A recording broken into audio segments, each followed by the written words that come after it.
woke up. What's up? What's up? Good morning. Good morning, and appreciate every single one of you guys joining us on another episode, week 2 of the Morning Report. It is Tuesday, a beautiful Tuesday morning, and again, we appreciate everybody that's here, everybody that's going to be coming in. Zingbeto, we see you in the chat, and everybody else, again, that's going to be coming into the stream. We have a show for you today. Some things we'll get into. Obviously, the Fantastic Four premiere was last night, and they did not do it on ABC. I believe it was on Disney Plus. So which I thought was a little different, because if you're not subscribed to Disney Plus, then you didn't see it. You're not a big enough fan then. Yeah, I guess not. No, it's good. I like it. Incentivize your streaming service. I was gonna say maybe it's a ploy to, hey, you need to be subscribed. So they had that last night as well. We'll also get into Ashoka season 2, how it has begun filming, and what we can expect to see in Ashoka season 2. We're also going to get into some DC things. James Gunn is going to be hosting a podcast where he is going to be telling all of the DC things that are canon and pointing out Easter eggs and things that we should be paying attention to. He wants to be literally the center of the spotlight. So he's taking on a podcast now.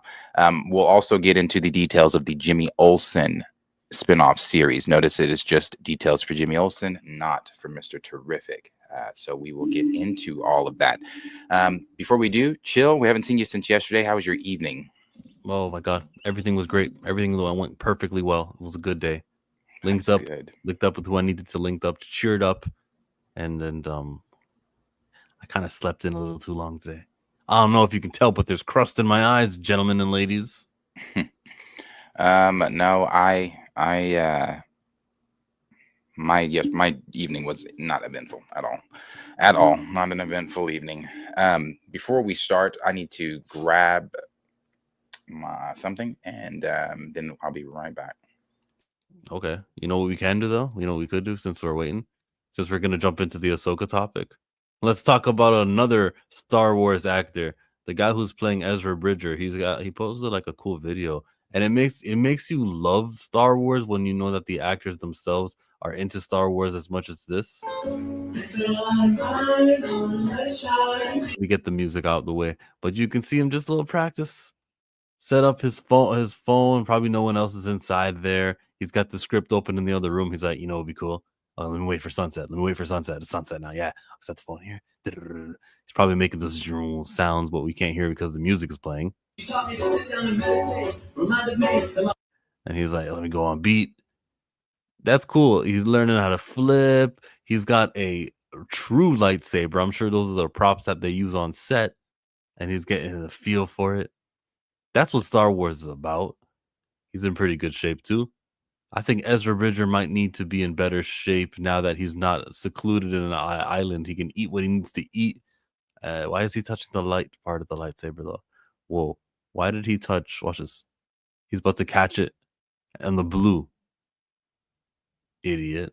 It's going to chop your whole wrist off.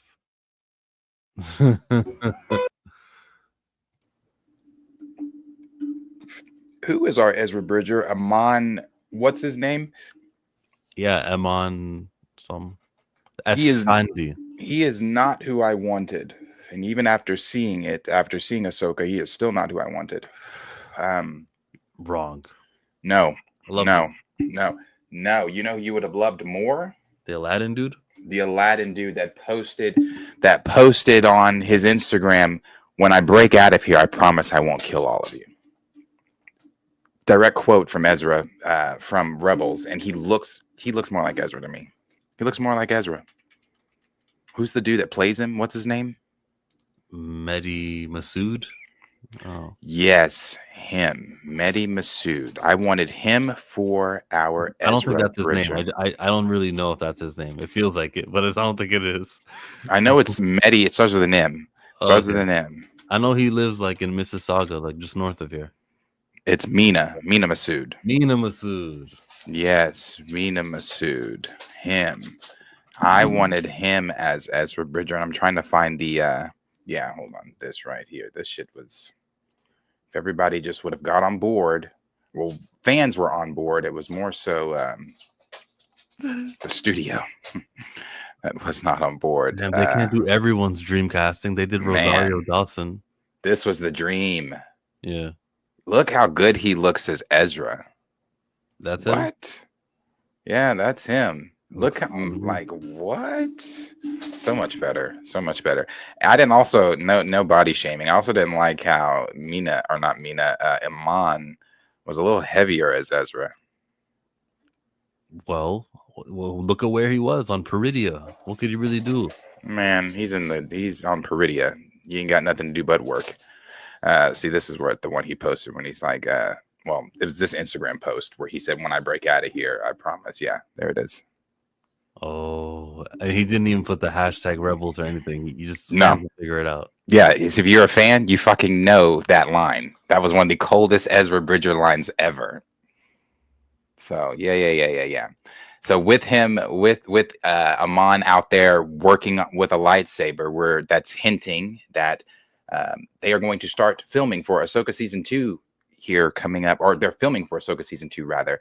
Um, Hayden Christensen, who plays Anakin Skywalker in the live action series stuff and the movies, was supposed to show up at San Diego Comic-Con for the Star Wars portion of things. And as you know, Hayden has been showing up to a lot more things because Star Wars and Lucasfilm has finally realized, hey, when we actually use the franchise's main character and we actually use who the story is centered around, people like it. Yeah. What a thought. So Hayden got the very well-deserved appreciation at, what was it? Star Wars Celebration. Not this. It was 2023. I think was his first Star Wars Celebration back, and he cried, and it was great to see him back. And then 2024, he's done it again. He's been doing a lot more things with Star Wars. He's obviously doing a lot more TV stuff with Star Wars as far as Ahsoka season 2. His role in Ahsoka season 2, as we know, was tremendous. If you watched Clone Wars or anything like that, you know what that episode was when they were on Mortis, and what the father told Anakin and what all that alluded to. Now, when it comes to the world between worlds, when it comes to all of that stuff, it's a little bit of a mystery. We're still kind of learning some things about the Mortis gods. We're still kind of learning some things about how all this is going to work as far as Anakin's position in the Force now. A lot of people are thinking he is now the father, and could be. So we'll see where all that is going, but his role is going to be a lot bigger. Like I said, he's doing Star Wars Monopoly commercials. He's in everything with them right now, and I love it. Notice we have not seen Daisy Ridley since 2022 Star Wars Celebration. We haven't seen Daisy. They're not talking about Daisy. You haven't heard the name Rey since the rumored 5 films. So we're moving a different direction, it looks like. Daisy's not going to conventions either. The way Hayden Christensen's made himself public all of a sudden with those convention trips, she's not doing. John Boyega does it. She's not doing it. It's very strange to see. But she's also a woman, so maybe it's different when it comes to safety. And she is married now. She's probably got other things to do. This dude, single. He just broke up with his girl 3 years ago. So maybe when she takes half your money, you want to do some things to get some more money. Maybe. I don't know. I'm prying too much into Hayden Christensen's life, but I do remember that he was in London that one celebration. You guys know how to make a Jedi feel welcome. This is where the fun begins. Like he loved that. That's adrenaline. I hear pro wrestlers talk about it all the time. But like I can't quit. Like Randy Orton will say, "Yeah, I know I'm 45, but that sound, that arena, everyone, oh my god, man, it's like a drug. You got to go for your next fix." I understand that. Like he probably is going to get all these endorphins and years of being not loved and cheered and thinking that all the critics hated your movie. But now in the digital age, social media age, all the fans of that who are now older, who are going to show you appreciation, makes you be like, yo, I'm not leaving this franchise ever. I'll sign anywhere, and we're not getting rid of him. If they make him the father reincarnation, he'd do it. He wouldn't say no to that at all. Great, sign him to wall. He'll agree to it now. Right. Nope, I agree. And to add to that whole thing with Hayden, one of the things about why he was so emotional with his return was because the way he was treated as Anakin by the fans during his time in the original prequel series. So he had, kind of distanced himself away from Star Wars, distanced himself away from acting. Hayden's done other acting things outside of Star Wars. I actually like him a lot, and I always damn why do I forget the name of that movie? It's with Ti and Bakers. Takers. I like him a lot in Takers. Takers is a very good movie. Um, All right. um, so I like, and he's also in was it Shooter Looper. Looper Jumper. Jumper Jumper. He's done other Thank things you, King. outside of outside of Star Wars, obviously, notably Star Wars, but he took a step away from all that because of the way he was treated. So it's good to see that he again is getting the reception he is deserved. So That's where he met his wife at. Rachel Bilson, I think her name. She played Summer on the OC. mm. I'd marry her too. I watched the OC. He was again supposed to be at San Diego Comic-Con. They had tweeted something. The Manchester San Diego account had tweeted something that he is going to had to pull out, had to cancel. He is no longer going to be there because he is now doing night shoots in England, and we know that Ahsoka is filming in England. So we know that they have obviously started shooting. They have not made that public yet, or nothing has been, from the trades about it. But we know that they have started shooting due to this information about Hayden pulling out of Comic-Con. And obviously with this video of him on, did he post anything of where he said where he was on that, or no? Okay, he probably is not going to say, "Oh, I'm in England You got to shooting." tell by the skyline because he had some stuff outside the balcony that we could be like, oh, okay, that's the north end of that, and that's you can see that's the brewery over there. Yeah, so he's definitely there as well. Probably getting ready to film with them. So some of the things that we do know about Ahsoka, we know obviously Baylan Skoll has been replaced with Roy. I'm blanking on last name from Game of Thrones. He's the Hound. Rory McCaw. Yes, I believe so. The Hound in Game of Thrones. The Hound. He's like McLovin. This guy has a real name, but we're gonna go by your character. Yeah, you're the Hound, who he plays brilliantly in Game of Thrones. And after seeing him in the Baylan costume and hearing his admiration to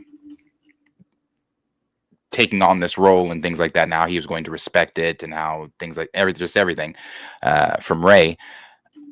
I like it. Obviously everything should be recasted at some point in time. Yeah, I think so. So I really like I like that we're continuing on with Baylan. Baylan to me was one of the most interesting things from Ahsoka season 2. So I'm ready. I'm ready for Ahsoka season 2. Don't know exactly. Well, we do know we know what it's kind of going to be, but that gets really deep into like the Star Wars lore as far as like Abeloth, explaining who Abeloth is and all of that kind of stuff.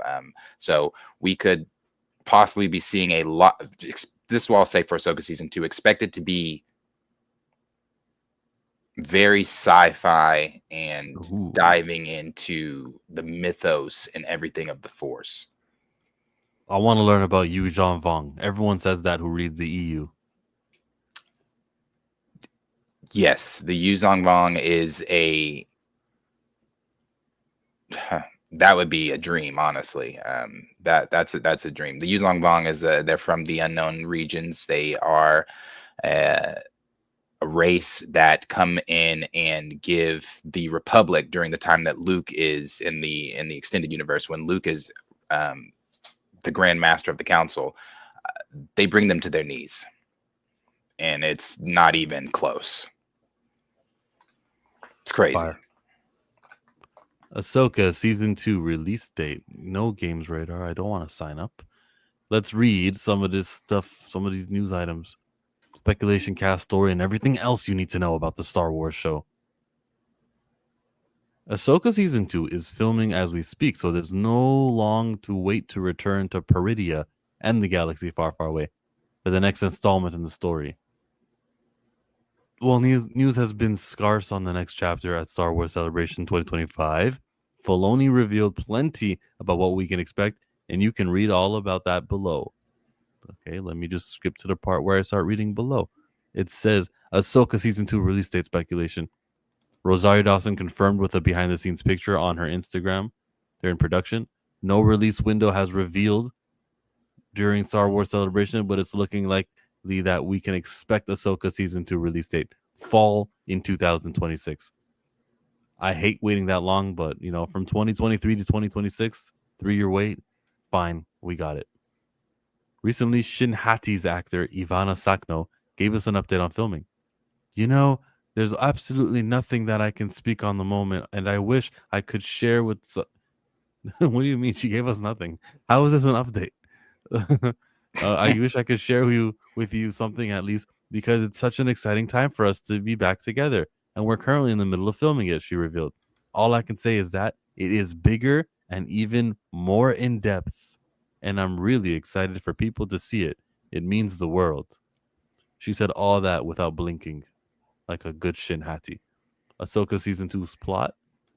It ended with Ahsoka and Sabine stranded, while the Thrawn and Ezra both made it home to the main Star Wars galaxy.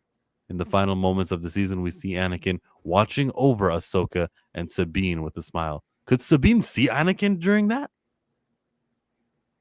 Mm,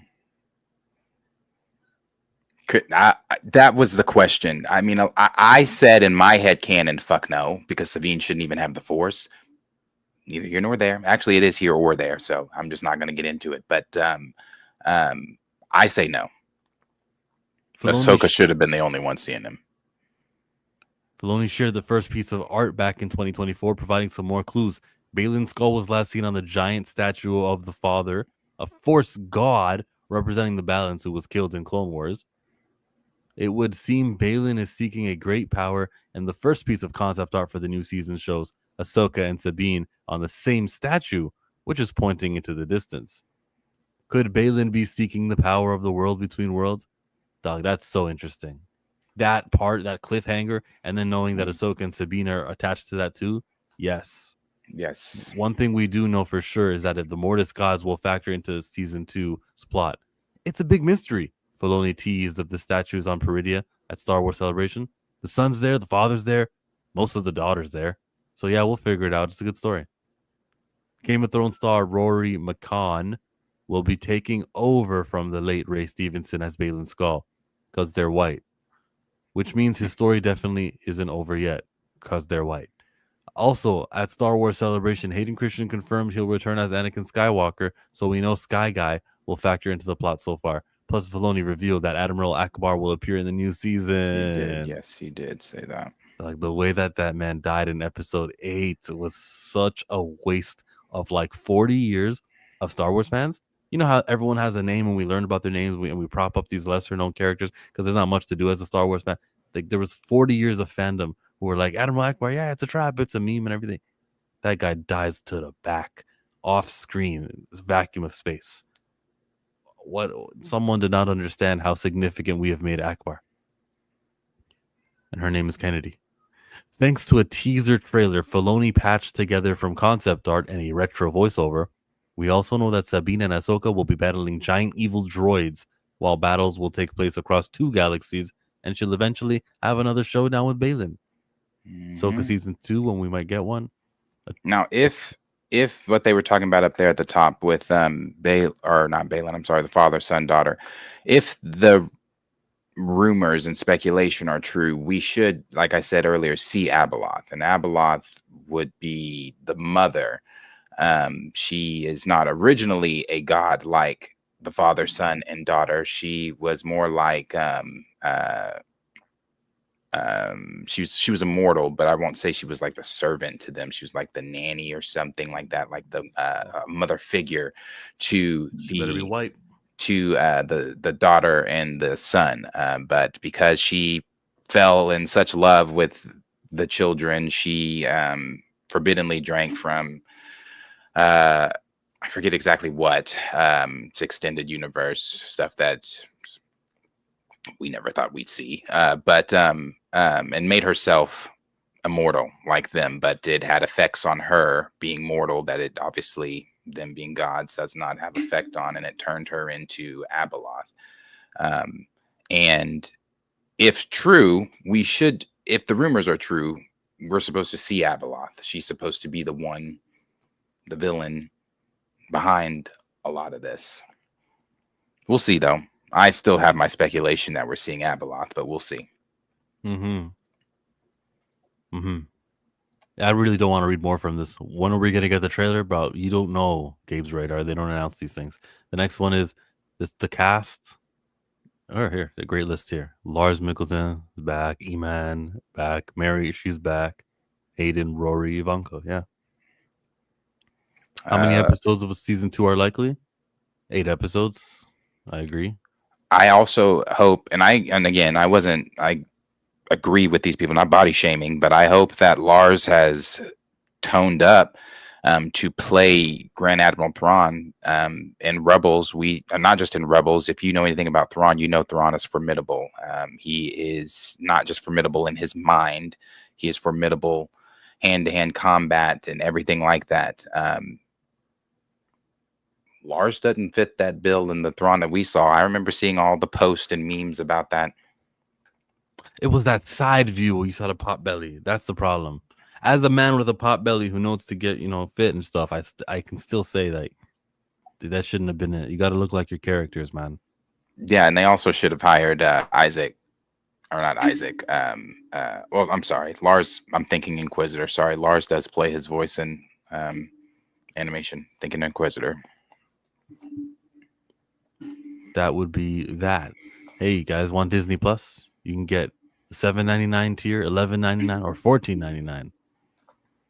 Oh yay, Disney Plus. It's where you can watch the red carpet events. They don't put it on YouTube anymore. Before we get to that red carpet event, we'll do DC because Fantastic Four will probably take up the rest of everything. We can jump into the DC stuff. If we want to go to Jimmy first before we jump to James and his podcast. Why did our viewership just double as soon as I put away that Star Wars article? Did you see it? It went from like 10 to 20 just like that across our channels. Dwayne said, "My tripping, or does Rosario Dawson look like she got a midget sitting on her head backwards?"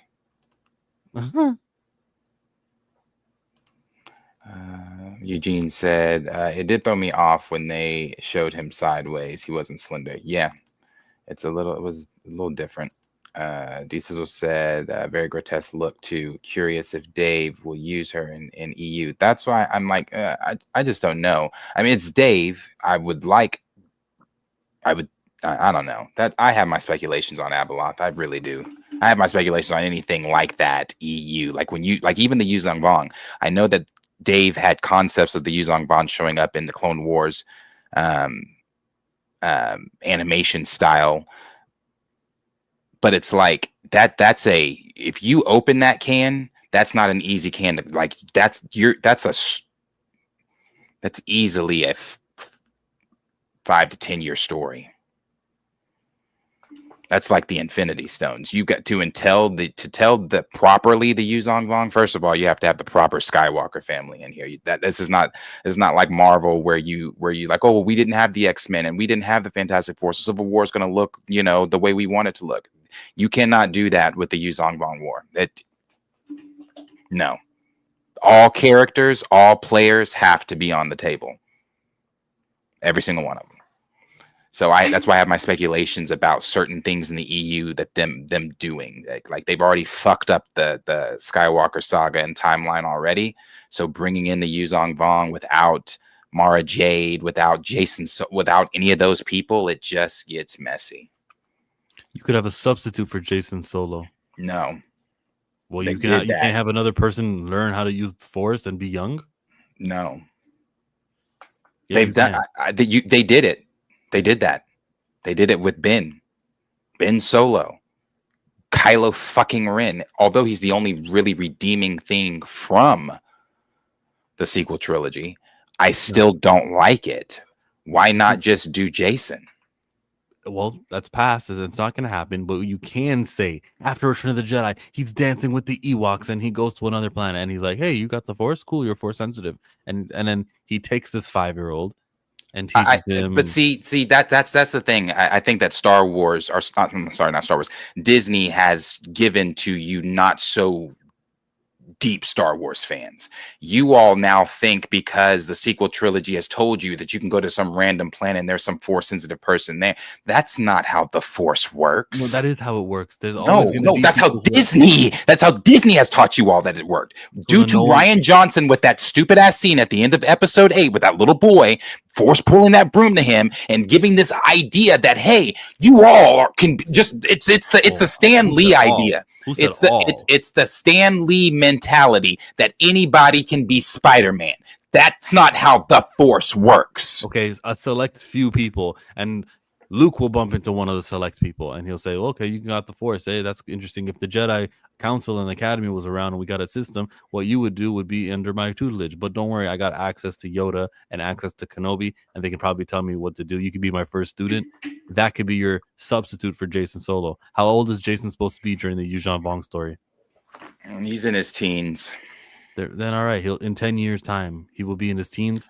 That would no, I'm sorry. Again, as someone who has read the extended universe stuff, and I already don't like the direction that they have gone with fucking up the Skywalker family and fucking up the Solo family and everything like that. In order, like they're even talking about having Mara Jade, talking about wanting to do stuff with Mara Jade. How do you do anything with Mara Jade when Luke is dead in the current timeline and you fucked him up to this fucking hermit? So no, you can't even do the Yuuzhan Vong because one, Luke's dead, and you turned him into what you turned him into. No, okay. What I'm asking for is gonna make the episode 8 movie not really count or not really. Wait, he's supposed to be alone and lonely. This doesn't make sense. I don't care. Yeah, everything didn't make sense. And Okay, so then what we're doing is we're retconning. So we'd be asking Disney to retcon 7, 8, and 9, which is something they're not going to do in order to properly tell the Skywalker saga. Him having Mara Jade with him and everything, they can do whatever adventure they want to do. And then the storybook writers, the encyclopedia people, the website guys, they're going to go, oh, how do we explain that he does all that and then he becomes a hermit? Okay, well, we'll just say that the last year he did this, and that's why. Like, let them leave it to the explanation part, because you can explain away anything in sci-fi. You can say that his memory was wiped. You can say that he had a issue. You can do anything you want to do to explain why episode 8 happened. So let the people who care about that stuff try to protect it. And that's this is why I don't care after 6. This is why I don't even get into conversations about the sequel stuff, because it gets convoluted, like you just explained. Not saying you're making it convoluted. It's just they have made it that way. I don't. So I have to have these stories. Okay, so we're having these stories with Mara Jade before we get to episode 8, and then before we get to episode 8, what, Mara Jade just disappears, or they break up or something because he eventually goes to kill Ben, who shouldn't even fucking be there, and all this. Like, just what, Quinlan Voss, he was dating Asajj Ventress, and she's I can't be with him. If I would have told him that I'm alive, then it's going to be a problem. So boom, the book gets to be canon. They get to continue using Asajj Ventress in Tales of the Underworlds. They do. However, Asajj's story has not been botched the way that Luke's story has been botched. When you have Mark Hamill out there trying to rationalize ideas, trying to be like, okay, well, I had to tell myself this is a clone Luke. Like, this isn't Luke, because Luke wouldn't do that. When you have the actor out there publicly saying stuff like that, and then you have the downfall that literally is Star Wars from the sequel trilogy, I'm confused how you fix any of that without retconning. I get what you're saying, how the way they did it in with Asajj. That's not a good example, because Asajj is not Luke and hasn't been botched the way Luke has. You asked me the question, like, about are the Yuuzhan Vong blah blah blah. So I'm assuming you don't know the Yuuzhan Vong War, which with you not knowing the Yuuzhan Vong War, you don't know how big that war is. You don't know the magnitude of that war. You don't know the characters and importance of that war within the Star Wars timeline. So therefore, going in and trying to MCU this shit the fuck up that doesn't work. That does not work.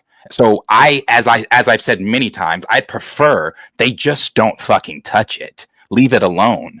Let it stay in the EU. The same or way I said, character. the same thing I said with Mace Windu. Leave him alone. Because if it's going to be anything like we've been getting, I'd rather you leave it the fuck alone. Why mess up the Yuzong Vong? You could repair it. You can make things better than it was in the EU by including it in the canon. The Mace Windu problem is not a problem if Bryce Dallas How can Howard, you make something better that's already perfect? because perfect is subjective. You can make Oh, it it's better. not subjective. I can't. I guarantee you, if Yeah, I it was is. to, okay, let me put it for you this way. As, again, for someone who has not read the Yuzong Vong, if I was to sit in a room with a bunch of Star Wars fans and say, what do we think of the Yuzong Vong War? Typically, Star Wars fans are going at each other. That'd be the one time you'd see Yeah. Star Wars fans being like, "Oh my god, it's perfect," because it's perfect. Is that good? Uh, It's that good. it's a book or like a comic. I mean, is it a Books, novel? It's it's multiple novels. novelizations. Yeah, Ooh. Shit, I had something on my mind. Thinking about Dave Filoni. Oh, okay, the clone thing that you said. That's what Mark Hamill's idea was. Hey, why not? Why not that Giancarlo Esposito's character? He was like, man, this Jedi came in out of nowhere at the end of season 2, and what I'm gonna do is I'm gonna clone him, and then he clones him, and that's who makes the Academy, and that's who is occupying all the time. The real Luke Skywalker is over on Peridia with Ahsoka and Sabine trying to figure out this puzzle.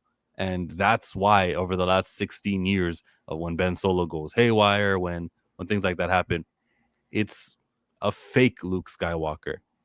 As a lover of, as a, never said, as a person who does not love Episode 8, I don't care. The lovers of Episode 8 will say, no, that was my Luke. He's supposed to be a hermit. Let them cry. Let them have their problem. But a clone Luke Skywalker is just easy, and it's a stupid solution. It's a lazy, just it was a clone the whole time, but it's what the Episode 8 movie deserves. And I don't care about Episode 9, because Episode 9 wasn't that destructive. It just continued the stupidity. Lightspeed skipping was destructive still. I don't know how you explain what is lightspeed skipping. You can track someone, you can go in lightspeed into another planet. That's like, you got to make more movies, right? Like that technology existing makes it so that no one can ever escape again. It's weird.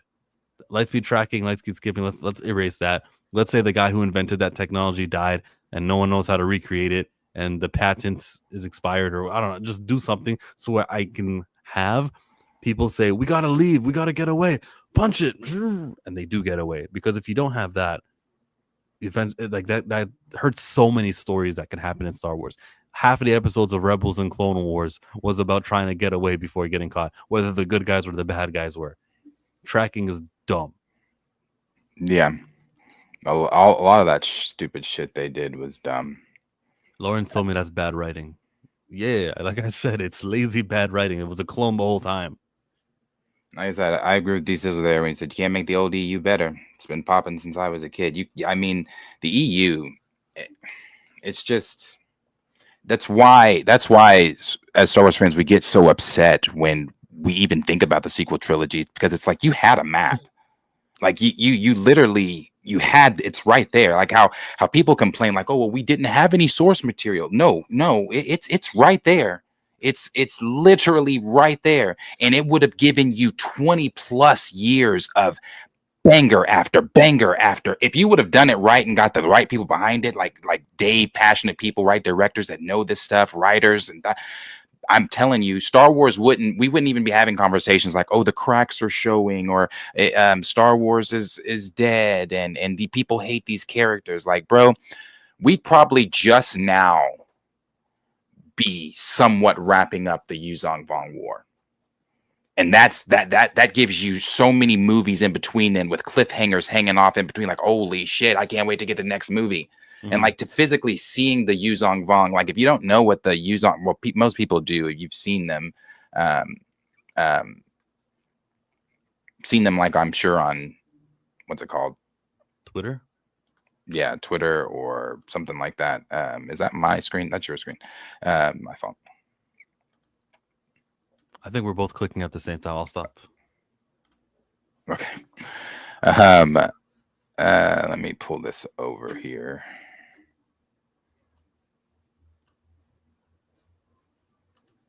Oh, I guess it's not going to show that. Okay, I'll do this then. To physically show them on screen as well would be something, because they're like it's kind of like D Sizzle was saying about with Abeloth, grotesque looking, and yeah, it'd been dope. Let's do this instead. Can I send you this? I'll send you this, and then let's. Somebody just invited me to the Recast the Child Discord. Should I join it? Yeah, join it. Let me know what's going on in there. Why don't you join it then? I need you to vet it. I'm gonna send you this. That's just the morning report one, so it's not like anything in there.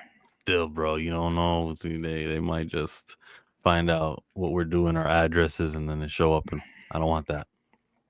The material was all there. They decided to freestyle it and failed. Yeah, it was there.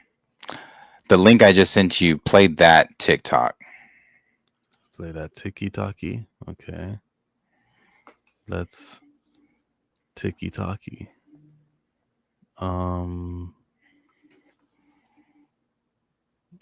It's a 1 minute and 20-second video explaining who they are, trying to get it open. No, Cornelius, that would be great. Well, I can't say no. I don't know. I don't know what they got on their whiteboard. But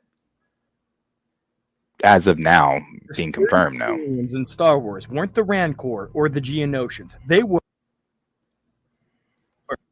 the Yuuzhan Vong. Although they aren't currently in canon, after the events of the Heir to the Empire trilogy, when Thrawn used the Imperial remnants to attack the New Republic, a new threat arrived from a distant galaxy. The Yuuzhan Vong were like nothing ever seen. They hated technology, so all of their ships and weapons were living. They deeply respected pain, and their nervous system seemed uniquely equipped to feel as much pain as possible.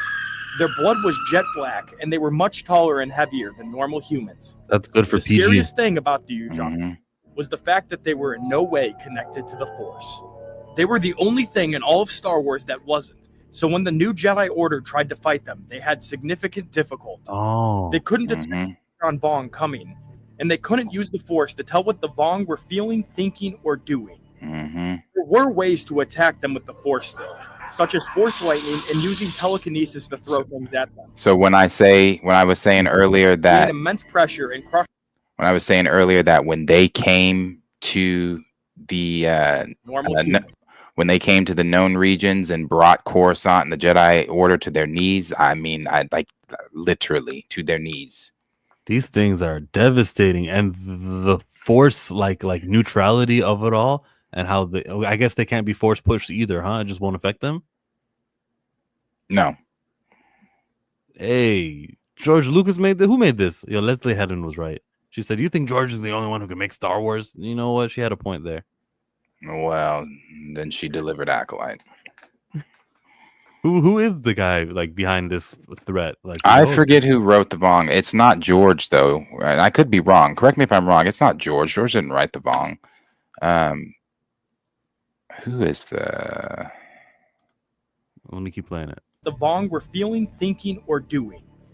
There were ways to attack them with the Force still, such as Force lightning and using telekinesis to throw things at them. Okay. They also could use the air around them to create immense pressure and crush the Vong.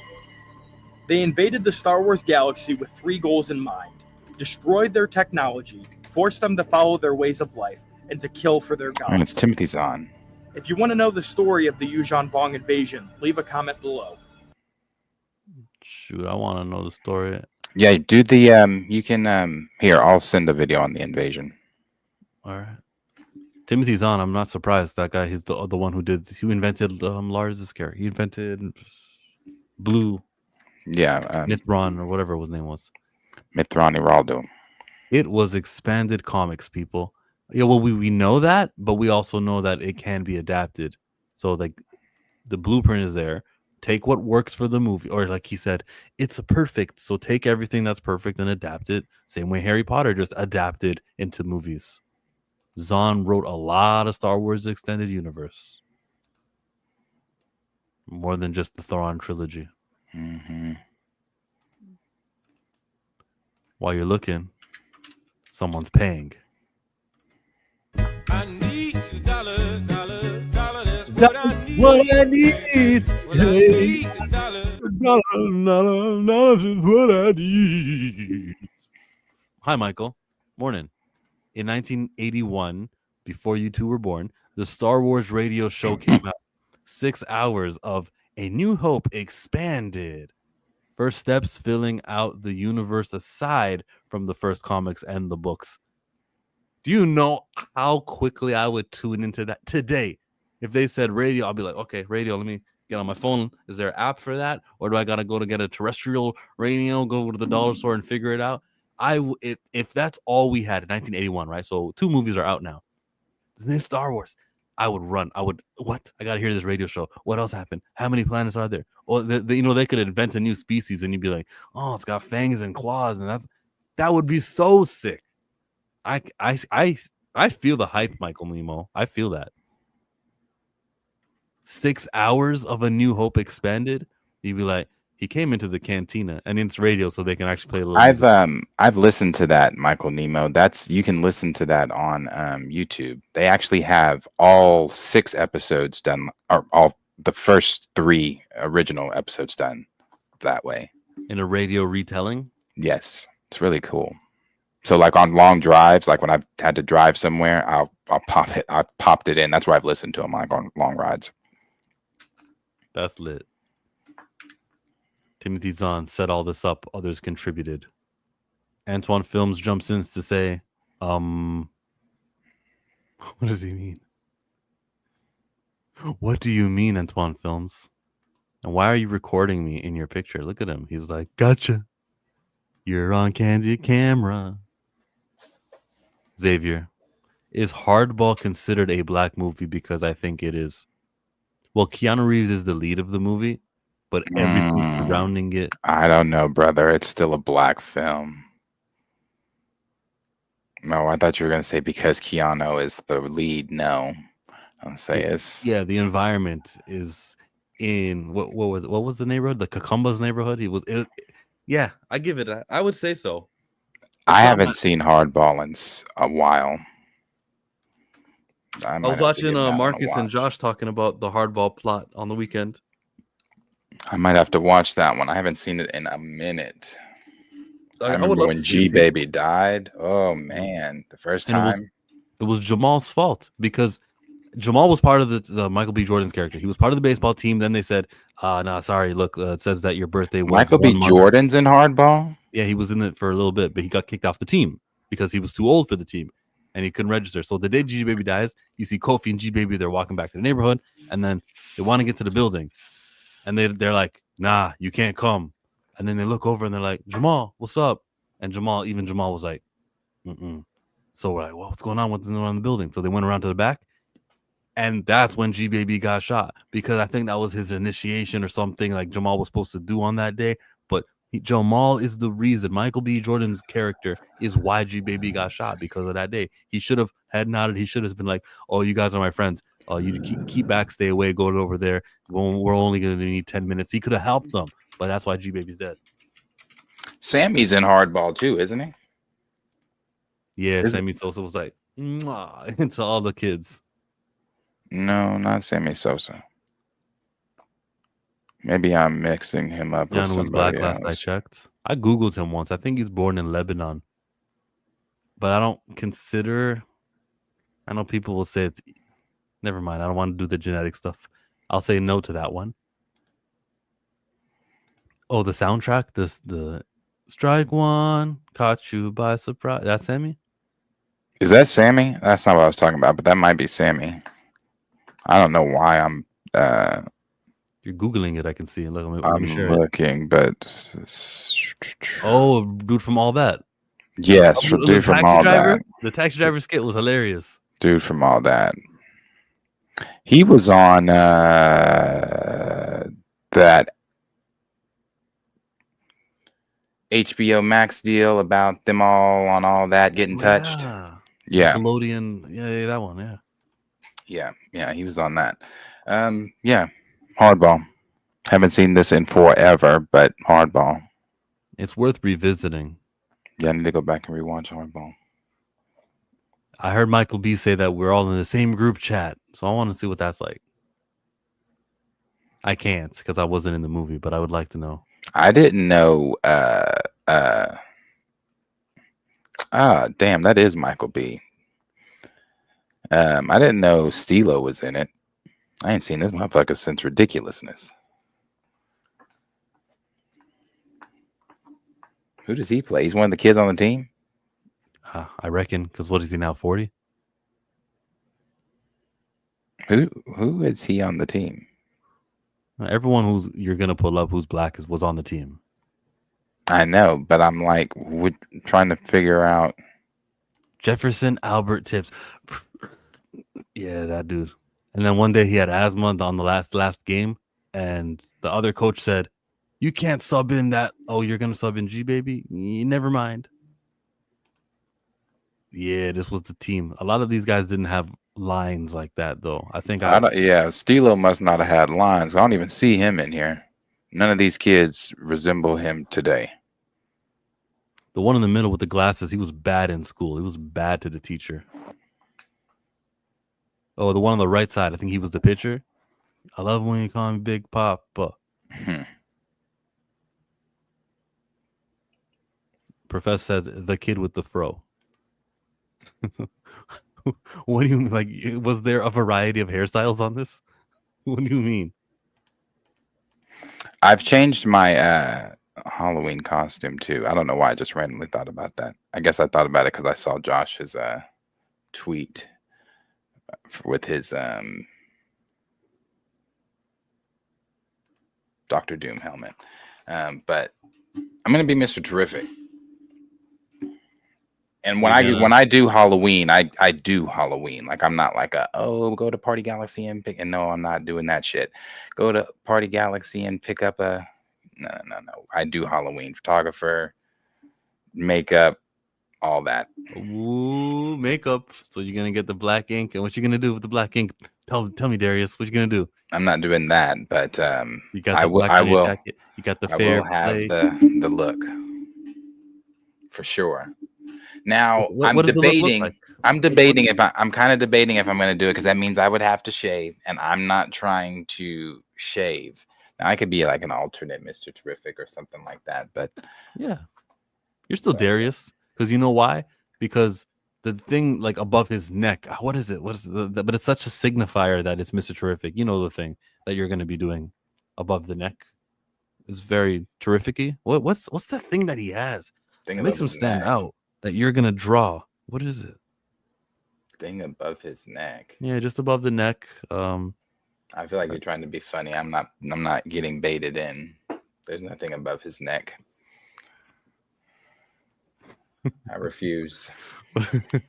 What's the shield that protects him from any psychic intervention? What does he apply? Oh, what is it? I refuse. I got Stark on my side. Yes. No, brother Stark, don't encourage that. Put the T on the face. Put the T on the face. Don't encourage that. I hate that. Oh, makes my skin crawl.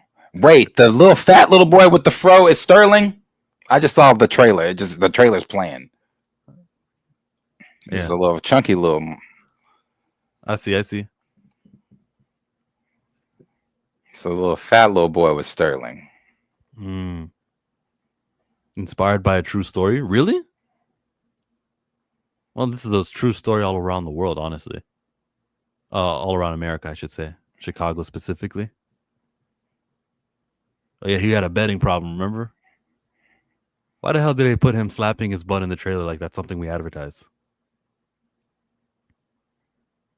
Because I heard they went to a pizza party back in the 90s, or what was this, early 2000s. I like that scene because they laughed. Yeah, way to use your head. And it was like, oh, that's positive reinforcement. Hey, like he got them to actually joke around with it. That happens though. That actually is a thing. Like that's how I, at least when I was younger and on the friend group that I was around, it would be that type of, I think, breaking your balls or busting your balls, kind of like, Yeah. it I hardened said, you. you guys know I coached basketball. My last group that I coached, um, we were a team from I started that team. They were sixth graders. We went all the way to their senior years. Yeah. So we were a team for 6 years. Um, that was my last group, but I had groups going at the same time. They were my youngest groups. Let's put it that way. They were my youngest group, so they were my last that I was with to graduate. And so their group, though, obviously, not every group is the same. And even on my older groups, some parents weren't involved. But on this particular team, I had 2 parents that were involved, and I had 10 boys. So I was doing a lot of the picking up and dropping off. I had 2 of my boys, which is going to sound crazy when I say this, and I look back on it. It is crazy. I would never do this today, but I had 2 of my boys that lived in Kansas, and I was going every weekend to pick them up from Kansas and bringing them to Oklahoma for practices And that's and when you listen to games. the Star Wars radio. Right? No, you're not lying. And so being around the boys like that all the time, yeah, they were always busting each other's balls. They were always like somebody was always getting clowned. I mean, all of them obviously were all black boys, just like on this team too. So when we would travel to Vegas or travel to Texas or Indianapolis or Colorado, wherever the fuck we'd be for that weekend, if we weren't playing in state, it was me, all of them. Because now the 2 parents, they typically didn't come out of state with us. They would do the in-state games, but not the out-of-state games. And crazy or not, some of the parents would send their boys with like $20 on a weekend, bro. Like, what is your kid getting with $20? So it's like then me paying for the boys to eat and everything like that, blah, blah, blah. But on those long trips, I have so many Snapchat videos in my memories, but on those long trips, it would be me sometimes having to either pull over because stuff would get too heated, because somebody's getting their feelings hurt or something like that, or me having to tell them, nobody say another motherfucking word till we get to the gym. I would always get so I had a friend that worked for Hertz, so she would hook me up with a Suburban. I still had to pay for it, but it was her rate, which was a blessing. Oh my God, a blessing. Because we would have to, like, when we went to Colorado, we actually wrecked. Not my fault. A diesel. To this day, like, I've always been terrified of diesels because of Final Destination and the highway scene and the logs and stuff like that. So I avoid that shit. So this is like heightened my fear of diesels. Like, I will steer clear of them on the highway, but it had like clipped us and like fucked up the front of the car, but sent us into this ditch. Everybody was okay, but we couldn't, because again, it was just me and the boys. The parents aren't there. This was a tournament in Colorado, which is obviously 10 hours away from us. When we get there, we have an hour till game time. We're still about 30 minutes away from where we need to play.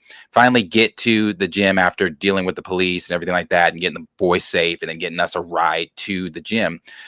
Get to the gym. Atmosphere is different in Colorado. So like maybe 2 minutes in, my point guards come over to me like, I got to come out. And I'm like, what do you mean you got to come out? He's like, I can't breathe. And I'm like, oh yeah, the elevation is different here.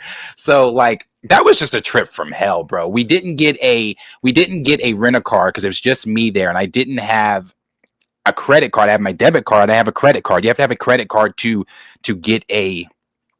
rent a car from a place like that.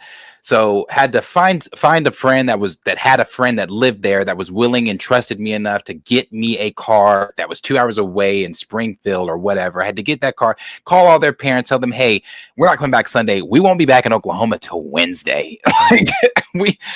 Oh my God, that was a trip from hell. But when I see movies like this and stuff, it reminds me, like, I regret some things like my time and things like that, but at the end of the day, like some of those bonds with those kids and memories, like, you just don't get some of that shit back. Word. I almost want to play that super chat one more time. I will. I need a dollar, dollar, dollar. That's what I need. Hey, hey. Well, I need a dollar. Thank you to coming to $2 For Michael Nemo, he said Terry Sloan or Michael Hall. Darius, which one of these Mr. Terrifics is you gonna dress it up as? The One on the left, or the masked one, or the other one, the one with the definitely left. Terrific. Yeah. But again, I like to be accurate, and I don't have the facial hair and stuff. Yeah. Make sure the T is nice and thick on the face. Yeah, I don't know. Are you hearing yourself when you say that? That one I said on purpose. Okay. Yeah. Oh, okay. Yeah, that's. I don't like those. Those make my skin crawl. Michael, why was that even a question though? I didn't never for a minute thought he was just trying to remind us that he's older than us. Oh, there was two, huh? It's a race swap. All right. Thank you, Michael. Yeah, I was gonna get the whole like fake, because there's no way for me to get grow a high top by October. So I was going to get like the fake high top, like Eddie Gathetti's, and I was really gonna do that shit. I still want to. I'm just thinking about it because the facial hair. I just don't want it to fuck up my. And I have a friend like Henry. Henry does all that Photoshop stuff. He can make me look like, I got the little spheres and. Oh, he can do that. Oh, so Yeah. let him give you the hair too. I really think that jacket and the tee. I'm not being funny. I actually mean it. Just that and that, you're fine. You don't have to shave your beard. You don't got to grow your hairline or anything. Just leave it the way that it is. Don't go. You don't have to go all out. But as you told me earlier, that's your thing. You dress up. What were you last October? What was the last picture? I missed, but I can show you. I think I've shown this before, but I can show you when I dressed up as Joaquin Phoenix's Joker. Joaquin Phoenix Joker. Yeah, this one was probably one of my damn favorites that I've done. Tell me when you want to share. You can share it. Oops. Sorry. Oops. Hey, that's too woke. This is YouTube. My fault. This was probably one of my favorite ones. Like this one was fun. Like the photo shoots is what puts you into the character. Yes. Yeah, this one was fun. I had a good time on this one. Well, did you come down some steps too? There were no steps, but we did the whole dancing thing. Yeah. There were no steps, but we did the whole dancing thing. Yeah, so when I do Halloween, I like to I do Halloween. Halloween is my favorite holiday, so. So yeah, if I do that Mr. Terrific, it's got to be done right. I have faith in you, but you gotta like do the scenes. You gotta do the voice also. You gotta. Oh yeah, I'm gonna do the voice. I'm goddamn Mr. Terrific. Yeah, you gotta definitely have that. Now, what's the photo that you take? The one where you're in a chair and you look back to Lois Lane like, I'm not interested in hearing about your relationship right now. You gotta give him that face. I don't know. I was gonna look up some like comic ones that he's like, some poses and do some of those. It's a tie though right now, because I was going to be Kang last year, but they didn't have the costume ready, and I was like, they're like, well, have it by next October, and I was like, oh, I'll wait because I can't not. And then I was going to do voodoo, but I couldn't pull it all together. Like I wish I could show you right now. I have the staff I made, bro. His staff, that shit looks like that could be in like a CW series or something. I did the shit on that staff. Like that staff is dope, but I couldn't pull the rest of it together to be voodoo. I got the wig, the dreads and everything. I ordered this whole nice ass dread wig, and it was the outfit itself that was difficult, not the whole, like he's really just in a black. If you just do like the black onesie type of muscle suit with like it's the sash I couldn't pull off, and then yeah. People like Mr. Brother Voodoo. People like the newest one that happened in the Storm book. Check that out. It's not even a year old, but that outfit, if you can mimic that, you get points. I gotta check it out. But Gotta check it out.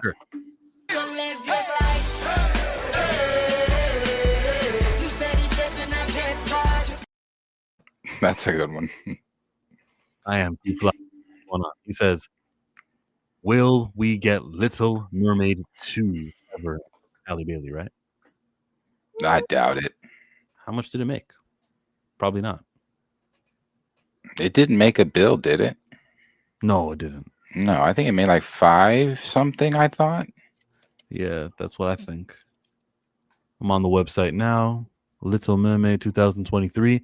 It grossed 569 I thought so worldwide. because it was a big deal that it only grossed 5 something. I remember that. That wasn't profitable for them, I don't believe. Well, merchandising, so they probably did make it back. That's true. But yeah, through the theatrical box office, that was an expensive movie, well marketed. They got the May spot, and when you only bring back 569, which is a lot of money, you probably didn't make enough. But still, it's content. It'll be watched on Disney Plus. It was worth it, I think. I wouldn't call this a bomb, Yeah. As far as I would, maybe not a bomb money wise, but a bomb accepting. Expectation, because I was one that was excited for this personally, just because I love the animation. I think when we were doing the tier list the other day, we put it S, did we not? We put Little Mermaid S. Yes, because I mean it's one of those perfect Disney films. When I saw this, I didn't enjoy it like I thought I would. I don't like some of the things they do live action, like how they made Stitch look live action. Why didn't they make Flounder look that way? I was watching somebody just destroy in a YouTube reaction that Little Mermaid, and when they got to that Flounder, oof. In 2019, Aladdin grossed $1 billion. You saw that Lilo and Stitch has reached $1 billion. Live action of Moana. Lion King did $1 billion. Live action Moana doesn't come out till next summer. I don't know why I thought it was. I think because the cartoon, right? But Lion King, yes, you're right. That did the first one grossed $1 billion, and it's $1.6 billion, right?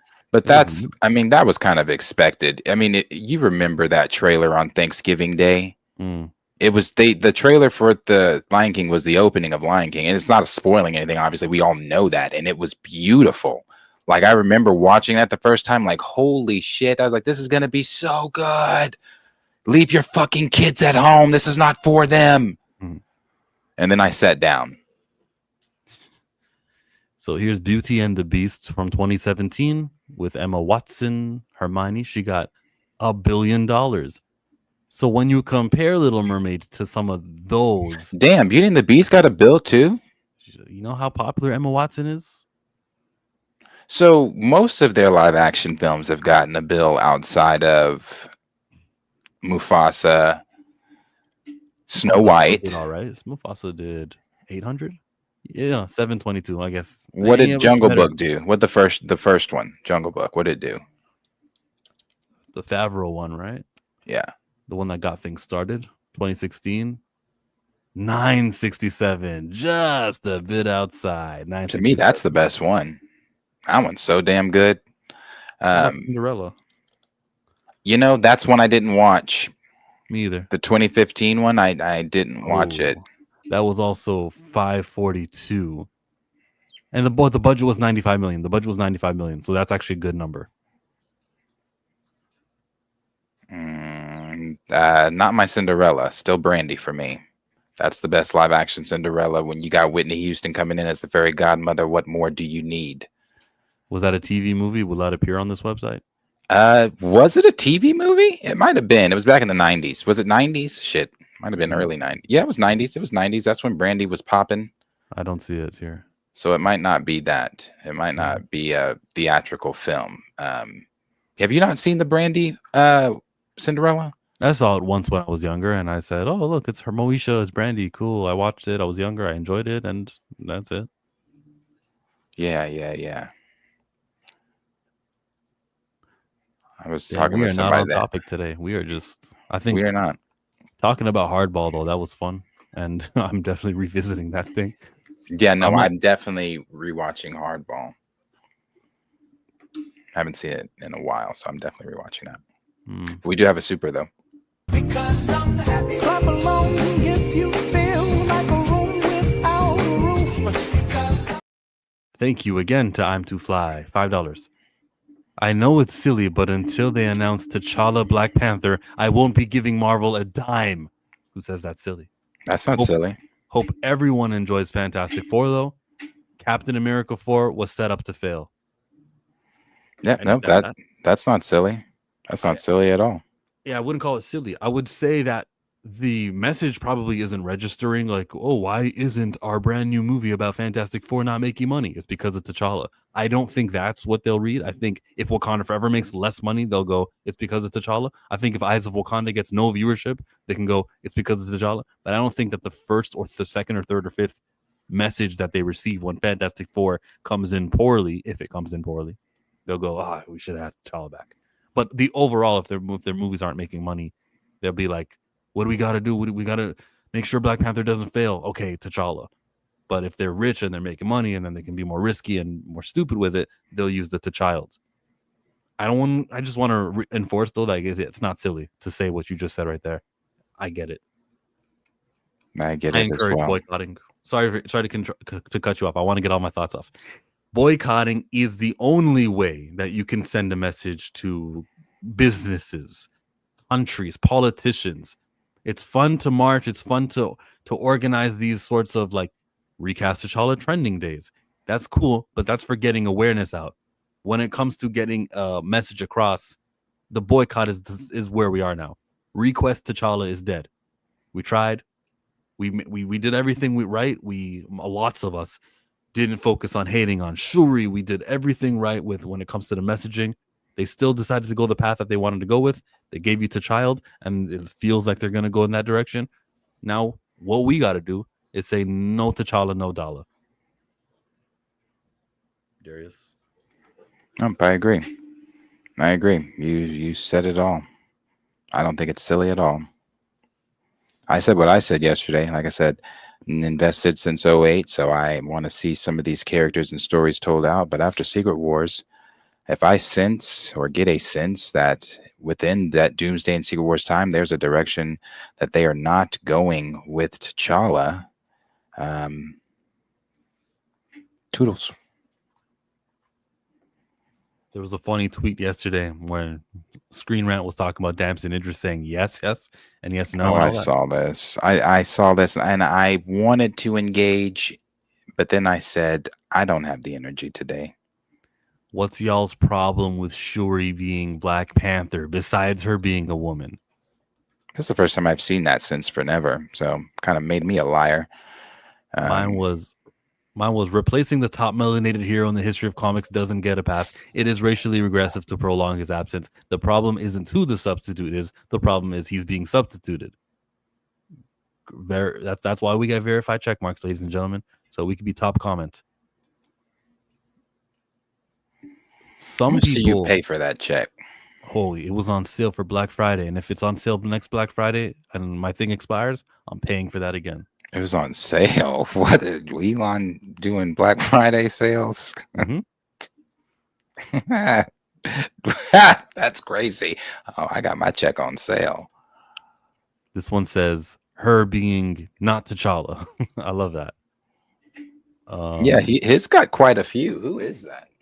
His name's Prodigy. He's a YouTuber too, eh?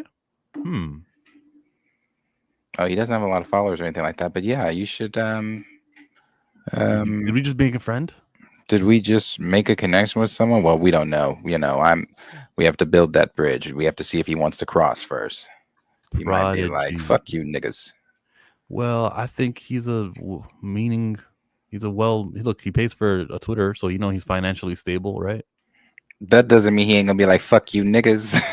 Like what? He might be like, "Hell no, I'll work alone." That's his voice. It might be. You practice for Mr. T, for Mr. Terrific.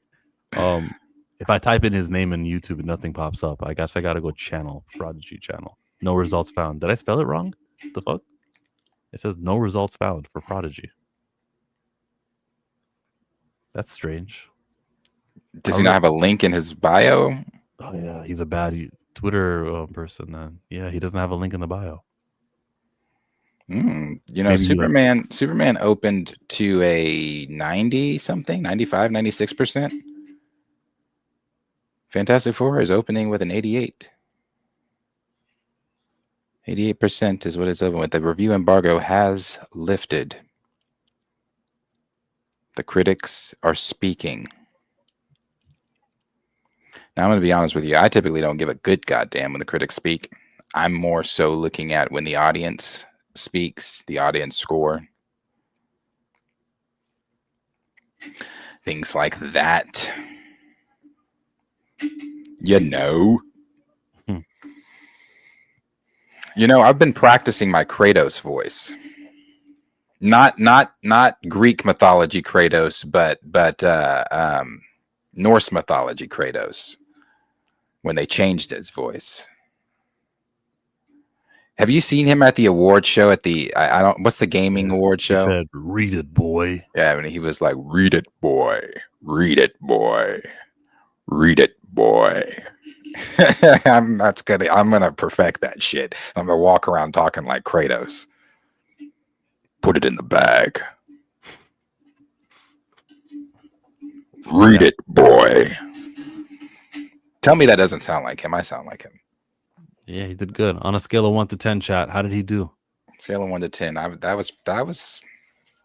I might be missing the toast, but I'm pretty cray. I'm there right now. Score is out for Fantastic Four. Thank you for the heads up. Professor's laughing at you. I'm trying. I wanted 1 to 10. They gave us nothing but laughing. I'm a perfect it. Let's get into the F4. Oh no, we didn't get into Jimmy. Okay, Jimmy Olsen. Really quick here. We can get into Jimmy. Pull that one up, and then. So, like, Mr. Terrific is something that we know. He said 7.5. Hey, I'll take it. Mr. Terrific is something that we know. 6. Damn, Andre. That we actually played D-Mob on Def Jam Vendetta. Oh, that was the same guy? Oh, really? We're going to anyway, Mr. Terrific, the series may not happen. We don't know.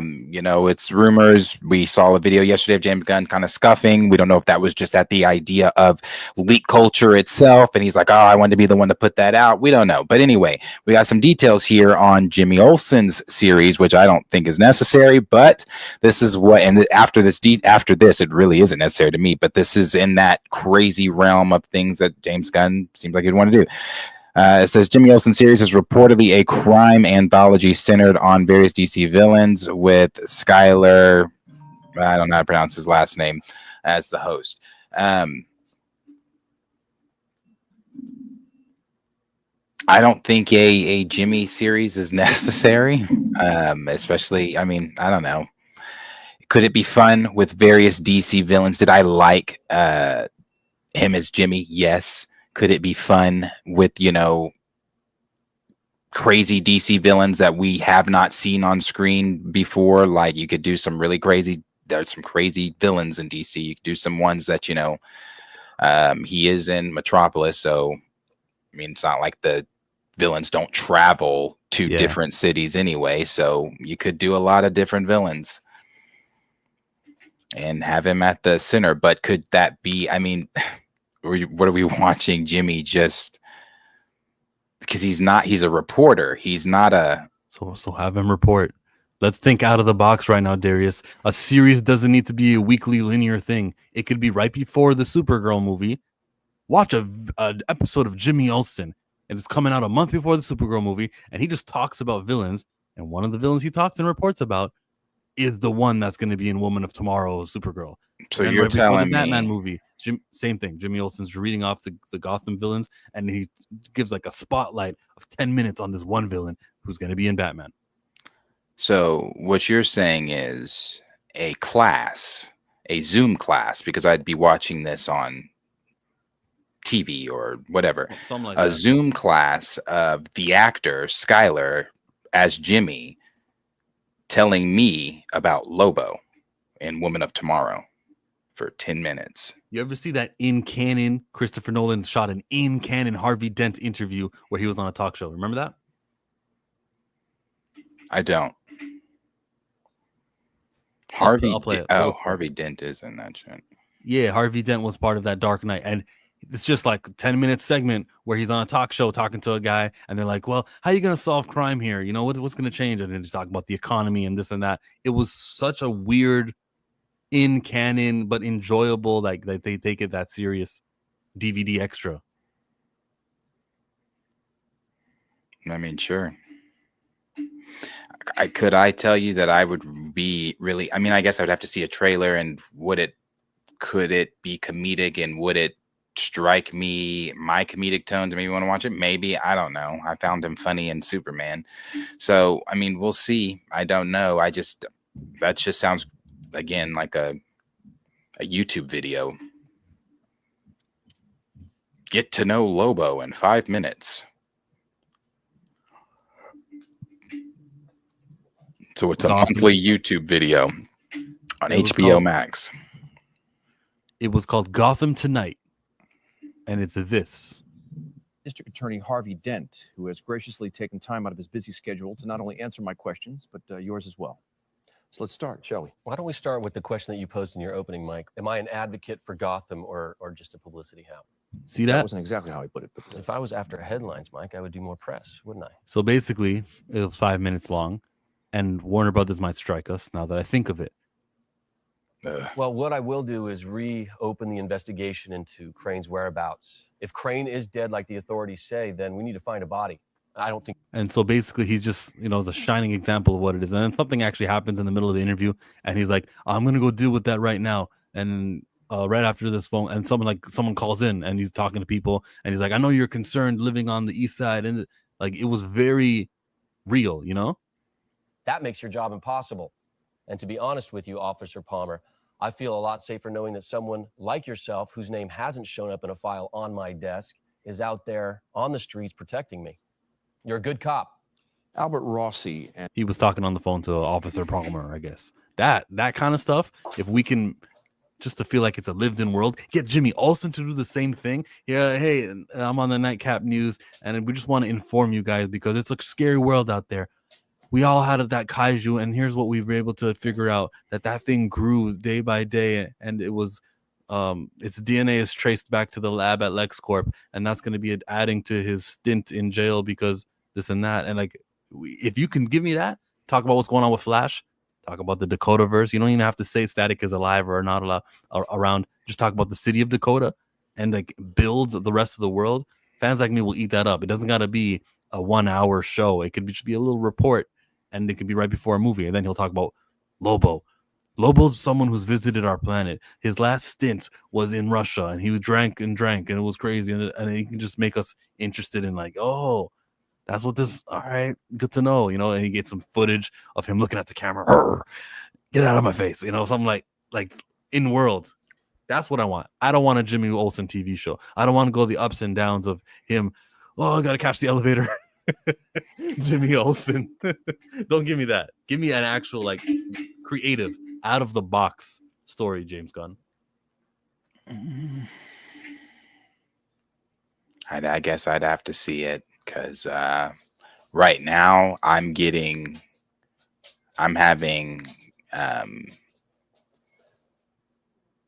what's the word? What is it? Get over and sit down.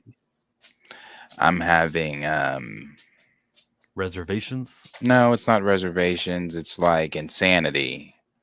The definition of insanity when you do the same thing over and over and over again, and with gaining the same results. I feel like again we've done. It's just this. We continue to do these dances as if they're going to be different with different studios. We did this with Marvel, and we're literally sitting in that stink right now. We've done it with Sony. And I guess now James is going to do it with DC. And again, I don't understand the dance because no one ever buys tickets to these dances ever. This dance is so played out. No one wants to do this.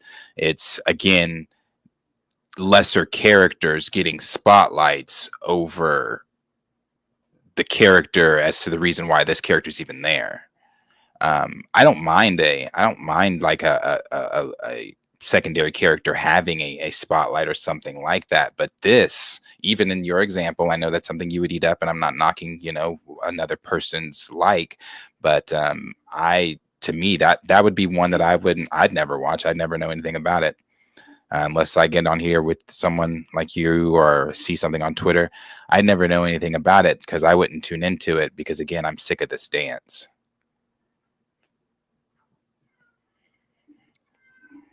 We've done it too many times. Yeah. It's continuing it. It's not that he's going to do it. He's going to continue doing it. Peacemaker, Creature Commandos, Clayface. Dog, that's 3 who are outside of your top 10. Outside of your top 20. Can we use some more top 20 characters? Can Nightwing get something? Teen Titans? Please give me something with not just Supergirl. Supergirl's fine. Supergirl, I'd do something more higher profile than Supergirl, but she's not a bum. The people they're using and thinking about, Booster Gold, yeah. I wouldn't. Yeah, no, it's like we talked about yesterday. It's crazy. But now you said you didn't like that. Well, you didn't say you didn't like it. You said it was too late. I liked the video that the DC posted today about James Gunn going to be doing a podcast.